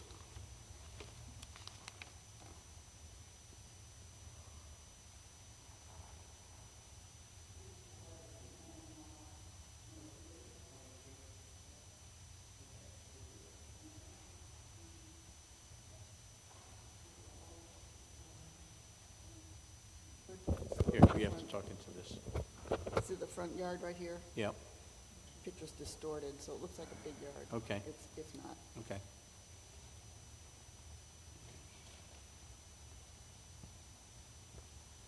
These you're gonna have to leave with us. That's right. Okay. I remember that from once Okay, before. all right, okay, So it just really shows the, right, okay, the road is right there, yep, no sidewalk. yep, okay, So to bring steps out further? all right, so I'll pass these around, so. Right. Okay. So that's it? You can rebut anything she had just, if you listen to whatever she had said. Yes, thank you. I do like to rebut on this. I think every item that Marilyn mentioned is incorrect. I'm sorry to have to point that out to her. We're not getting closer to the street than currently. We're moving it to the side and wrapping it around to the left. We're not getting any closer to the street. We do not have a height problem on anything. I'm within the code. I'm below the 35-foot, and I'm below the 50-foot for that additional elevator and stairs going up. So the major items that she discusses, that it's closer to the street and that the height is a problem, I'm not asking for variance on that. I'm not getting closer to the street. It's because I'm knocking down the existing house, that replacement is required to, like a grandfathering, to have that same space utilized. I'm not going closer to the street, I'm going to the left for the wraparound steps. Yep, it's kind of falling a little, oh, there was better. Yep, so it wraps around for the stairs, and the height's not an issue. My neighbor next to me could build a house the same size as mine, and then I lose whatever view I have. I can't do anything about that. That's a height limit. So, and yes, I did have Hurricane Sandy, and in Gloria as well. They came up to my house, not to Marilyn's. I did have 6 or 8 inches of seaweed when Hurricane Sandy finished. Bob on the beach had 4 feet of sand in his living room, in his kitchen, and he had to wheelbarrow that out. I had the seaweed and all the shoes from his grandchildren, so we had to take all the construction debris that was in my yard. It looked green, so you thought it was grass at first, and we realized that's not the color of grass, that's seaweed. And that took a lot of work. I had it around. Had that ocean been slightly higher, I think it would have collapsed many houses in Milford, like the damage it did in New Jersey. Okay. So, in looking at your picture here again, this one here, That's the top. it seems like that's more than just the mechanics that are up there. I mean, your objective is, I guess, to have a pool up there. Yeah, I made that So- clear. Okay. Mechanicals is a room. The pool is below the 35-foot mark. Okay, all right, thank you. Thank you. Anyone else speaking? I can't, you've already made your point. I can't have you come back. We're not going to be rebutting back and forth. Go ahead. Mr. Klobb, I have a couple questions for you. This is the first I'm seeing, I didn't have a plan for your rooftop. Now I can see it. Oh, I apologize, you didn't have that to begin with. What's that? I apologize, you didn't have that to begin with. Okay. I mean, that mechanical room is, how long is that mechanical room? 24 feet? The 24 feet, and what's the width on it? out to out is roughly 24 feet. It'd be What's about that? 22 feet inside dimensions. Inside, what's the width inside? Width inside is going to be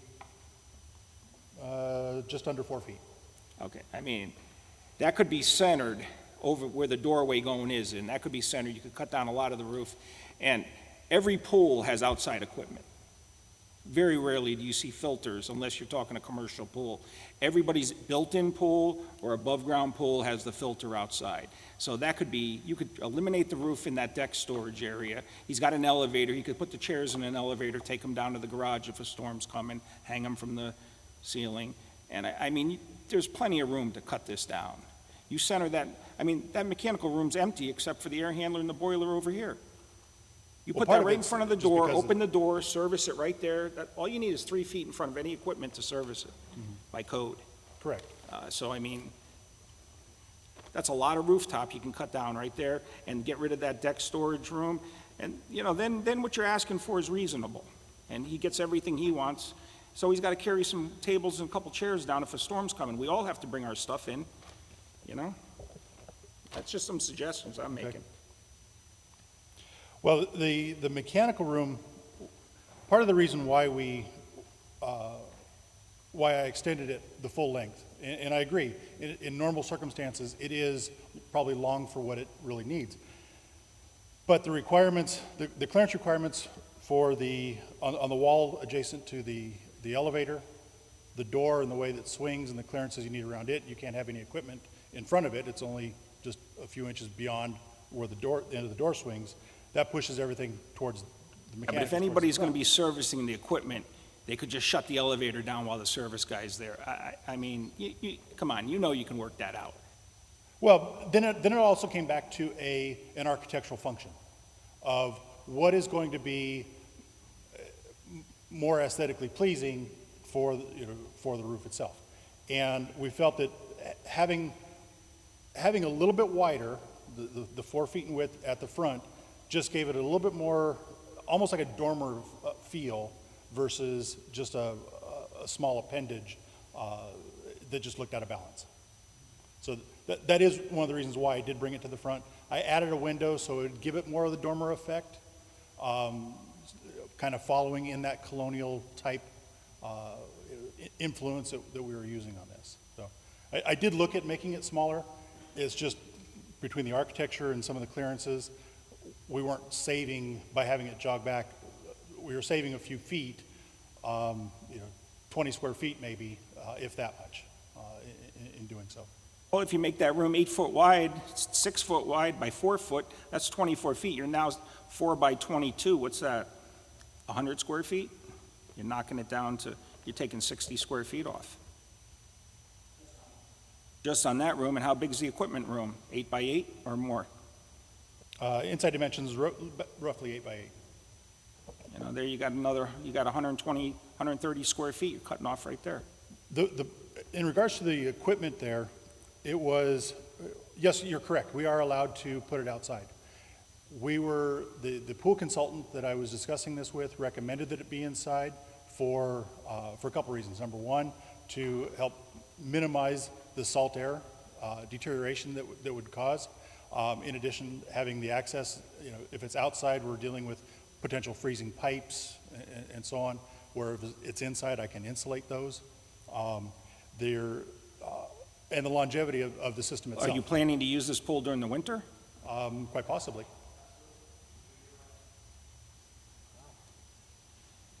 How are you going to do that? I mean, why don't you just get a hot tub and put a freestanding hot tub up there?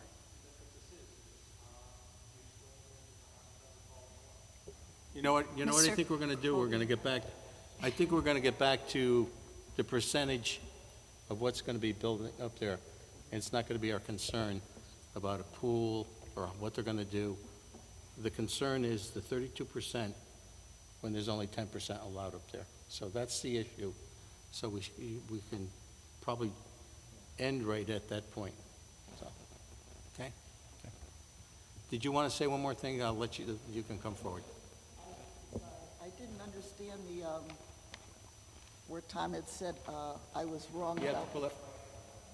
Where Tom said I was wrong about the front steps getting closer to the road. But That's almost a non-issue right now with this here, so. to have the steps sticking out into the front, I'm just saying, Well, there's like no yard. Really, So, I mean, when you look at everything else that's been presented, yeah, that's almost a non-issue as to yeah. the But bigger things. I don't so. want to have everybody living on So- the street. We're not in New York. You know? We don't have to live right on the Okay, street. thank you, thank Okay. you.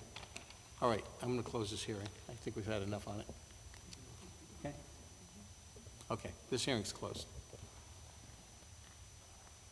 Okay, we know what the issue is. It should be 10%, not 32. I think the 32 has been carried to the extreme, and there's room to improve on that, so I think you should deny this application. Deny. I mean, you're allowed 10%. I mean, he wants the stuff. I think we deny it without prejudice, let him redesign it and come back with something within reason. 20% would probably work for me. I don't know about you guys. What do you think? I think we should adhere to the city rulings on the 10%, and not start spreading out the percentage on the, this is something that the Planning and Zoning Board can take up some time on, what the percentage should be. Right now, the percentage is 10%. I don't think we want to have another hearing and say, well, you know, they wanted 32, and we're going to settle for 20. I don't think that's going to be the issue next time. I think the issue is it's 10%, and that's what it should be. Mr. Hirsch? Yeah, Joe, the problem is if you start going above the 10%, now you're getting to 11% and 12%, and before you know it, you're going to end up creeping up to 60-foot houses. So we need a motion. Deny or deny without prejudice, whatever you feel.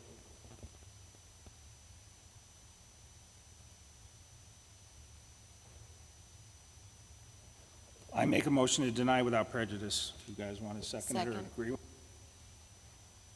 have a motion to deny without prejudice. We have a second on the motion. Mr. Wolf? With the motion. Mr. Soto? With the motion. Ms. Ferranti? With the motion. Ms. Falcon?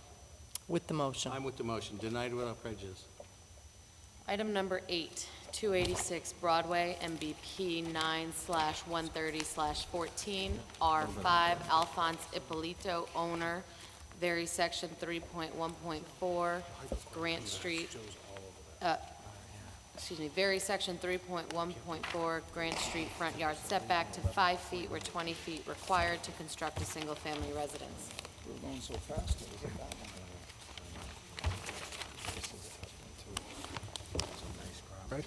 Go ahead, sir. Yes, go ahead. For the record, my name is Timothy Lee. I'm an attorney with the law firm of Fasano, Ippolito, Lee, and Florentine with an address of 388 Orange Street in New Haven. I'm here tonight on behalf of my law partner, Al Ippolito, who is the owner of the property at 286 Broadway. It's been in the Ippolito family for about the last 50 years. Al is interested in relocating to Milford, to a house that his mother resided in for the last couple decades. He's interested, the current house was built in the 1930s, not really modernized, so what I would like to do is tear down the existing house. As a matter of fact, it's in the process of going through the demolition process right now and construct a new house. In order to construct this house, we need a variance of section 3.1.4 to allow a front yard of 5 feet where 20 feet is required, and currently 13.7 feet is existing. The rationale for the variance is that the house is located, the property is located at the corner of Broadway and Grant, so it's a corner lot. Because it's a corner lot, it has 2 front yards, 1 yard facing Broadway, the other yard facing Grant Street. If it wasn't a corner lot, the setbacks would be in the R7.5 zone, would be 5 feet on one side, 10 feet on the other. So what we've done is we've designed the house so that we've preserved the 10-foot setback between our neighbor to the west, and we're seeking a 5-yard setback from Grant Street. Grant Street, at this particular location, basically is a dead end to the road. We're the only house on this portion of Grant Street, and there's no parking on Grant Street, so we figured by allowing the 5 foot on that side, we're really not impacting anybody because we have no neighbor to that side.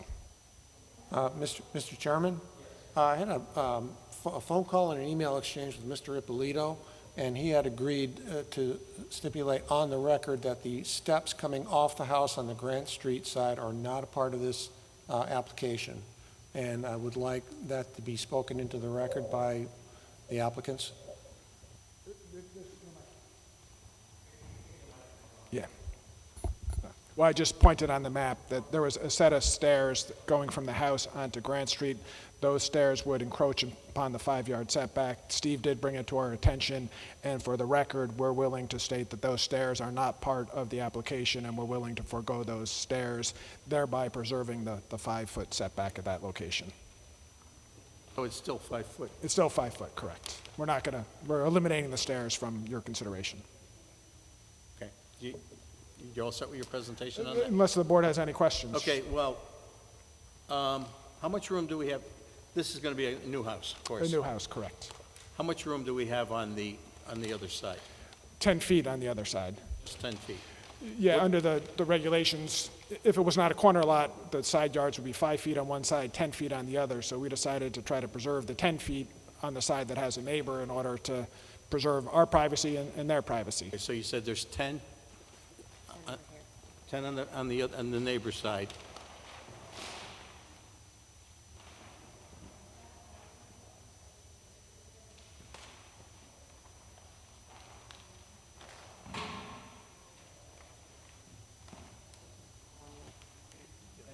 on the neighbor's side, and you want 5 on the street side. Correct. What is the total length of this house, frontage? The lot has 60 feet of frontage. The house would be roughly 44 feet wide.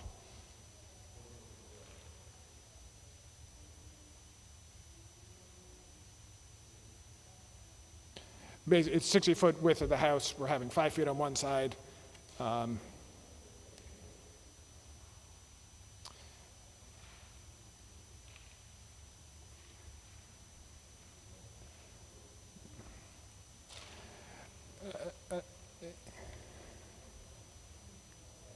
If you're looking at the width of the house on Grant Street, I know that the house is 44 feet wide. Grant Street also includes a basically 6.5-foot covered porch. So the width of the house is probably closer to 38 feet, because when I mentioned 44 feet, that includes the 6 feet covered walkway porch facing Grant Street. There's no way of changing this house so it can conform to that lot? It is a big building lot. We like to get variances when the variances are really needed. This is a big building lot to ask for a variance. And of course, you need a hardship. Yep. So what would the hardship be? Well, I think the hardship is the application of the zoning regulations to the property. This is a corner lot, and because it's a corner lot, thank you. That's good. I've never heard that one before. The hardship is the zoning. Good, thank you. Any questions for this gentleman? Points for creativity. No, in all seriousness, it's the... Did you get that one, Stephen? It's a corner lot, so we have 2 frontages. Okay. And if not for the fact it was a corner lot, we would comply with zoning in all other respects. We'd have a 5-foot setback and a 10-foot setback. So really what we're doing is consistent with what's in the R7.5 zone.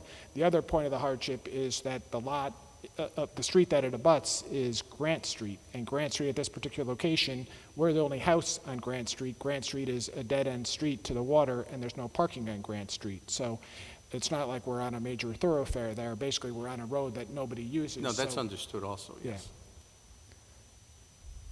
Any questions for this gentleman? Mr. Soto, do you have a question? No? No one else? No questions? Okay. Anyone else speaking in favor? Are you speaking in favor, sir?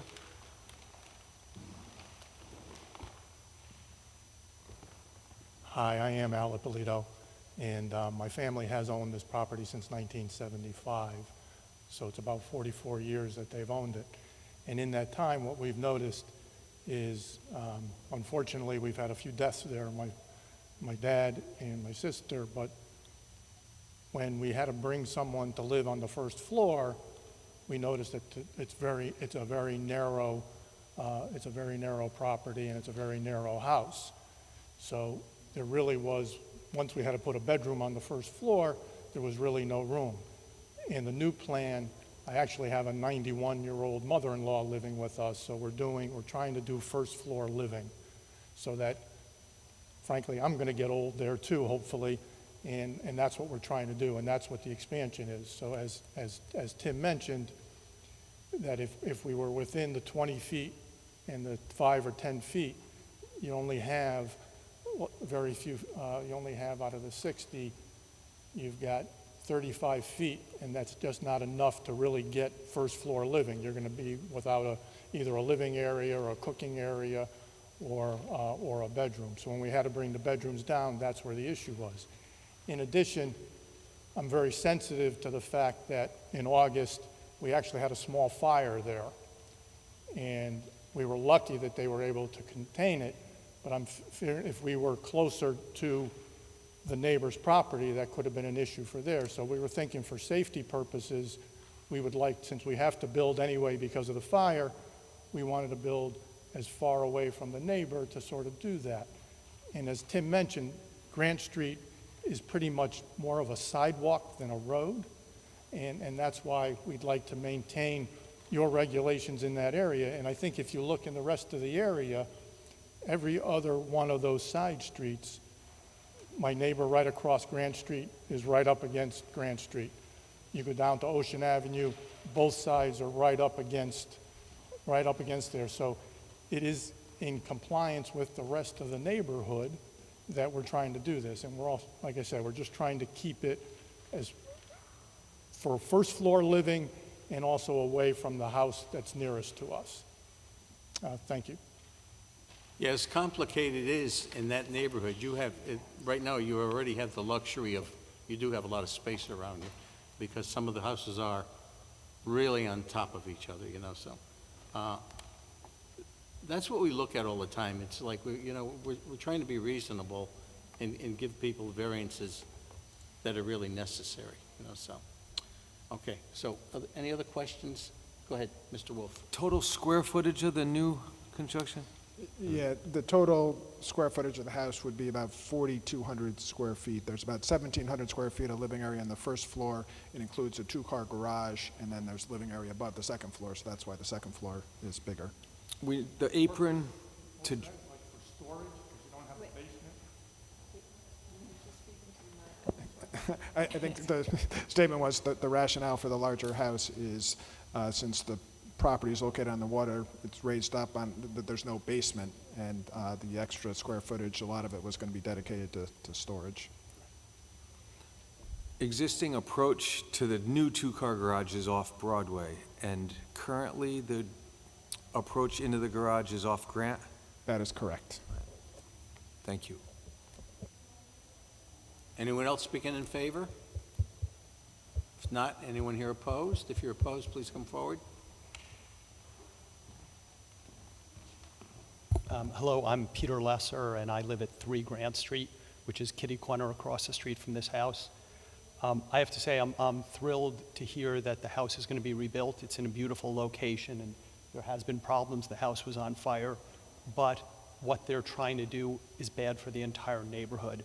I'm one of a number of people, and I know letters have been written already complaining, and they've been sent in. While the statement was made, they'll move it closer to one house. You know, they don't want it too close to one house because of fire. What they're doing is building on the other side so that the entire set of Grant Street, everyone who lives on Grant Street, will have their view obstructed. So yes, I appreciate why they want to be away from the other house on one side, but by moving it closer to Grant Street, every house all the way up Grant Street, every person walking down Grant Street will now have less good of a view than they've ever had before. It is an enormous lot. This will be one of the biggest houses in the neighborhood. And I appreciate that if this gentleman can afford to put up a beautiful home, he should be allowed to do so. But I think the zoning rules are there for a reason, and to do this in a way that's to a detriment of the entire neighborhood.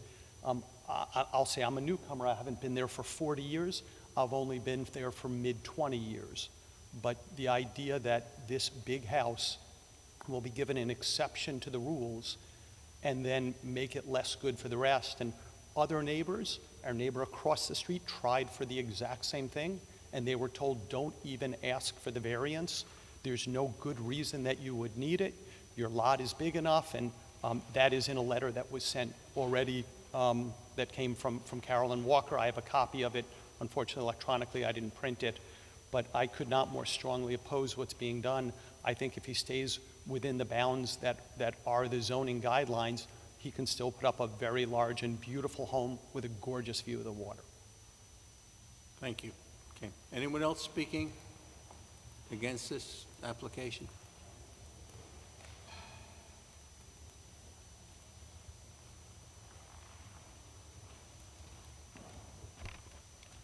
Hi, I'm Brian Higgins at 11 Grant Street. First of all, sitting through 2 hours of these meetings, let me say I appreciate what you guys do every routinely here. It's unheralded but important work, so I appreciate that. I echo many of the comments you heard from my neighbor, Peter. The expansion well beyond the setback up to approaching the property line has a detrimental impact on every house on Grant Street. There are houses on Grant Street, all leading back, including mine. That is a negative impact to me. When I bought this house 2 years ago, I looked at any number of houses. Every listing says water views, including houses where you would lean from the front porch and crane your neck and see a little bit of water. I had a little bit of that. Here I have a little more than that, but if you grant this application, it's going to be materially diminished. And I would submit it's in a context where the applicants have not sufficiently stated undue hardship. Their proposal creates sort of their own setback line, right? They've moved from the setback on their right side and encroached 20 feet over on the other side. I don't quite understand, just because they desire to be farther from the house. Well, that's not the setback rules that the zoning code created for that lot. It doesn't make sense to me that they can't slide that house over, so that it's approaching within the lines of setback that the zoning code has provided. The house has an S shape, so by doing that, you reduce the impact of the people behind you in their loss of waterfront view. So it seems to me there's a way to build a house that will accommodate what they're trying to accomplish within the setback lines, rather than shifting everything over and blowing way over the setback lines.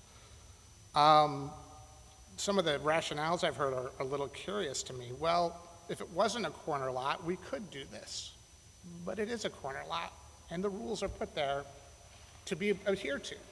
It's not, well, if I could fly, I would do this, but you can't. So I think we have to honor the rules of the zoning code, absent, again, undue hardship, which I would submit are made here. Every other house in the neighborhood is built to these specs. I think, I'm not a zoning attorney, but from what I've read, that's not a basis for granting a variance. Each matter is considered individually, and the undue hardship is based on the individual application. And just because that hardship was found in 5 other houses that were allowed to go over setback lines, doesn't necessarily mean that hardship exists here. I think that's everything I have to say. I appreciate it. I do strongly oppose the application. Thank you for your time. Thank you. Thank you for your comments. Can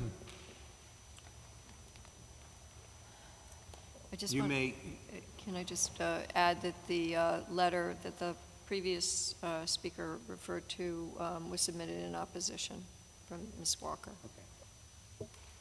Okay, you have the last word. Either one of you.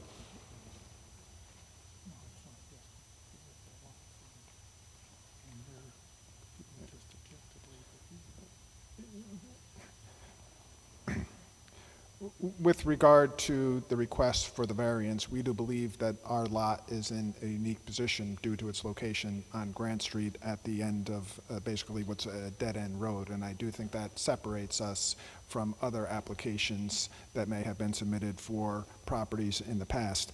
I would note that there was a reference to a property at 285 Broadway, and that they had submitted a variance application many years ago, and that variance application was denied.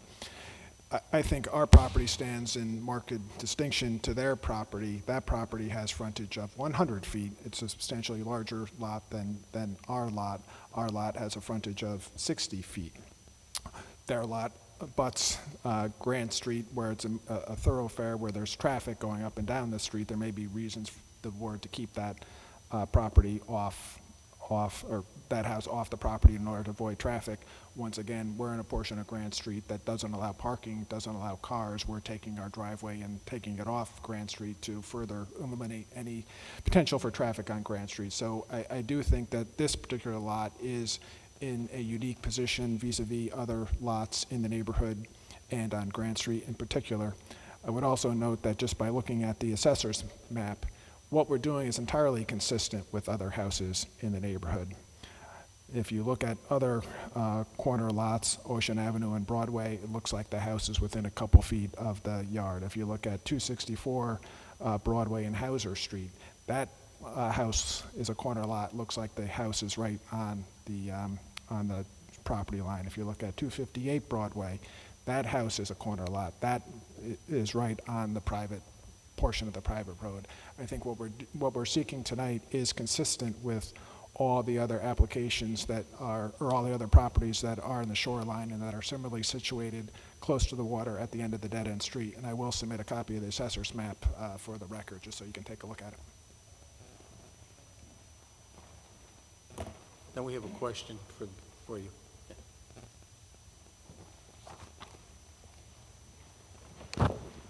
You didn't bring this up in your original presentation, so this is kind of in the rebuttal period. so that's Okay. fine.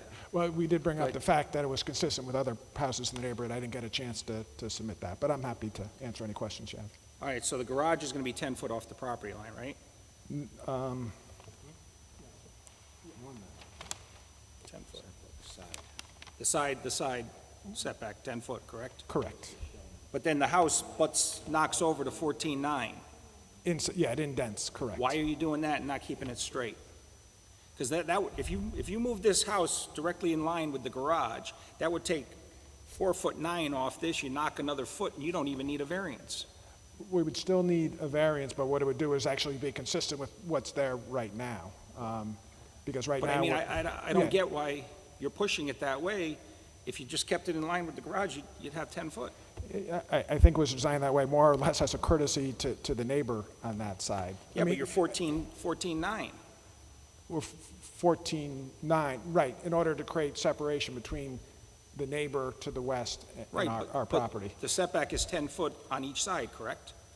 Well, 5 feet on one side, 10 feet on the other. Well, but it's a corner Mr. lot, so Chairman. Grant Street's a 10-foot setback, Mr. correct? Chairman, just a clarification on what the setbacks are. Yeah. This is a corner lot, so it's 2 front yards. The front Right. yard setback is 20 feet off Grant and 20 feet off Broadway. There's 1 rear yard that would face the beach and 1 5-foot side yard that would face the other house. Oh, so it's 20 and 20. 2 front yards, 1 rear, 1 side. Okay. Well, I still don't know why you're not in line and trying to reduce your variance. Just to clarify the hardship, the reason there's a 20-foot setback on a frontage is because you're trying to keep your houses away from traffic. I understand There that, but there is no traffic. I want to on know Grant why Street. you're moving it over 4'9", the main house, when you don't keep it in line with the garage. Okay. and That would reduce your variance, do you understand? I do understand. Okay. If that's possible, you thought there wasn't, there would still be a variance. So if you wanted to make. Yeah, but you would reduce the variance down. If you wanted to make the variance, instead of 5 feet, 10 feet, I'm okay with that. I'm okay with that. Well, like I said, one of our reasons to be sensitive to the neighbors was that portion that's an open porch, so people can still have the view. But there truly is, when you have a corner lot, you can laugh at it or whatever it is, but that is a hardship because you're forced to have a 20-foot setback on what would be a side yard as opposed to a frontage. So you just stated that you're willing to compromise on this, so if you are. Always willing to compromise. If you are, we have to deny you without prejudice, and that gives you the opportunity I to don't- ch- I to don't- change the plans. Yep. So, unless, No, this is your attorney, unless he has other plans for you. Go I have ahead. I have another plan. I think what the board can always do is the board always has the ability to grant a lesser variance than what we asked for. So. You can't do it right now. Well, I think you, I'm not looking to be argumentative with you, but I think you can. I think if we're asking for a variance of 15 feet, you can't grant us more than a 15-foot variance. And when I say 15 feet, we're asking to go from 20 feet down to a 5 feet set yard, a variance of 15 feet. I think the board has discretion to grant us lesser variances. You could say, we're going to grant you a 10-yard variance to go from a 20-foot side yard setback to a 10-foot side yard setback. You absolutely have that because it got advertised as a greater setback. You don't have authority to give us more. What we're going to do is, Mr. Chairman, if I the could the weigh zoning in. officer has been listening, of course. Let's see what he says. But what happens is, see, that puts us in a bargaining thing. You come in here trying to get 5 feet, and now you're willing to give us more. So it's almost like, maybe in fact you wanted 10 feet when you. No, we really you know want, what I mean? we really wanted 5 feet. So we're bargaining. It's like we ask for more, but we're willing to go back because we didn't get it. So, go ahead, Mr. Harris. Mr. Chairman, with all due respect to Mr. Lee, I disagree. The application before us is the application before us. For instance, if someone's asking for 3 variances, you can grant 2 and deny the third. But you can't enter into bargaining about a particular variance being this distance or that distance, because whatever that ends up being isn't what was applied for, and then there's a noticing problem and so forth. So if we deny without prejudice, there's no change in the fees. It gives you the opportunity, you don't have to reapply completely. It gives you the opportunity to make the changes, and you know, we'll have it again, see what we come up with. So, I don't know. I mean, the board's going to decide right now. Maybe some of them are in favor of the way it is. I can't speak for them, but we can do that. Go ahead, Mr. Stephen, when it's denied without prejudice, and they come back the next month, the neighbors get noticed again, right? He can reapply. If he gets denied without prejudice, he can reapply whenever they want, and it's renoticed so everybody knows what's going on. And we do waive the fee. We have a history of doing that. Yeah, that's the only fair way to do it for the neighbors, too. Okay. Any other questions for these gentlemen? Go ahead, Mr. Hirsch. I want to clarify one thing, Mr. Lee. The driveway or cars enter the premises from Grant Street or Broadway? Cars are going to enter the garage from Broadway. It looks like from the map here, it looks like cars enter from Grant Street. I see the asphalt driveway. The original house was on the side. Oh. Actually, Sorry, I'm looking at the wrong. actually, it was safer for you to use Grant Street for backing out of your garage than onto Correct. Broadway. Correct. Would you be able, if you kept the driveway on Grant Street, would it be easier for you to be within the setback rules of the 20 feet? No, because we can meet the 20 feet from Broadway. We're 25 feet off Broadway, and I don't think relocating the driveway is going to help us with the variance on Grant Street. I appreciate the thought, but I'm not sure it's going to get us to the numbers.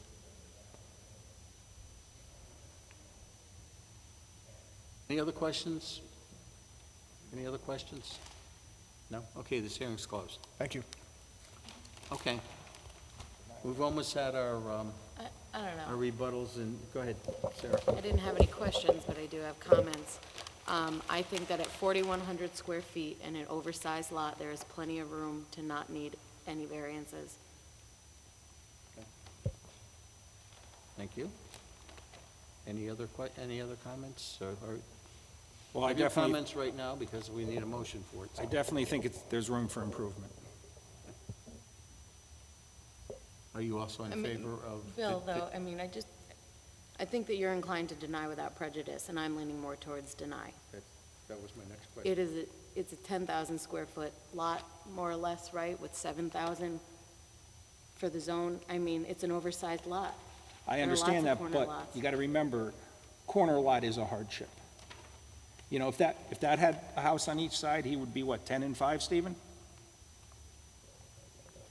Just to clarify the setbacks again, the corner lot has 2 front yards. I understand that, but if zone, it wasn't a corner lot in that zone, what would it be, 10 and 5? it would be 10 and 5. Okay, so now he's got 20 and 20, where he was 10 and 5 if he was one house in. So I do think the corner lot is a hardship. You know, there's only a couple of corner lots in each neighborhood, you know?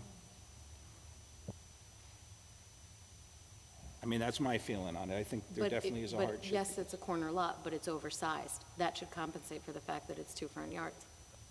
But if it wasn't a corner lot, he could build it with 10 and 5, if it was one house But it is in. a corner lot. I It was a corner understand. lot when he bought it. Well, when his mother bought it.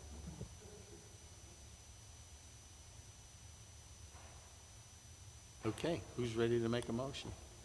Sarah, you can make a motion? I or- make a motion to deny. You need a second?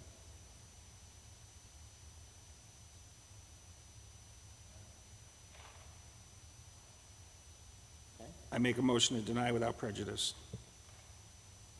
I second. We have a motion to deny without prejudice, and we have a second on the motion. Ms. Valkett? With the motion. Ms. Ferranti? Against the motion. Mr. Wolf? With the motion. Mr. Soto? With the motion. I'm against the motion. Denied.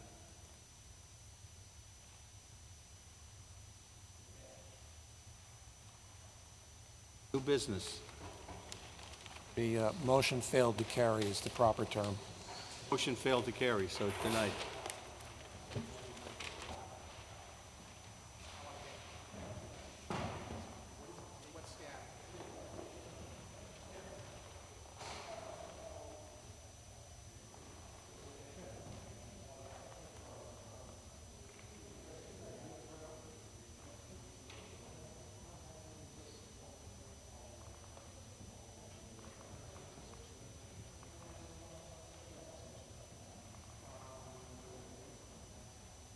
Okay, let's continue on. Let's continue on. Let's go. Let's continue on. Let's get this, finish up. Okay, new business. New business, do we have any new business? Nope. Any old business? Okay, staff update, anything going on, Meg? Same old, same old. Same, okay. Acceptance of the minutes, did we all read our minutes? Our minutes were passed out. We need approval of the minutes. Motion to approve? I motion to Okay. accept the minutes. Okay. Second. All in favor? Aye.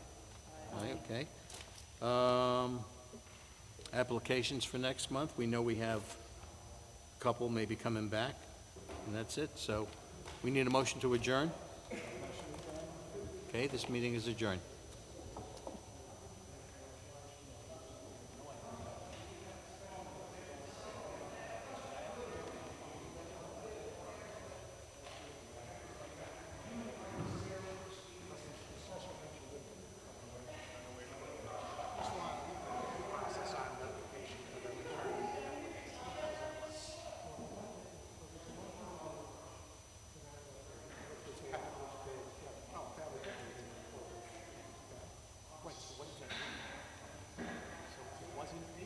It wasn't denied without prejudice, it wasn't accepted.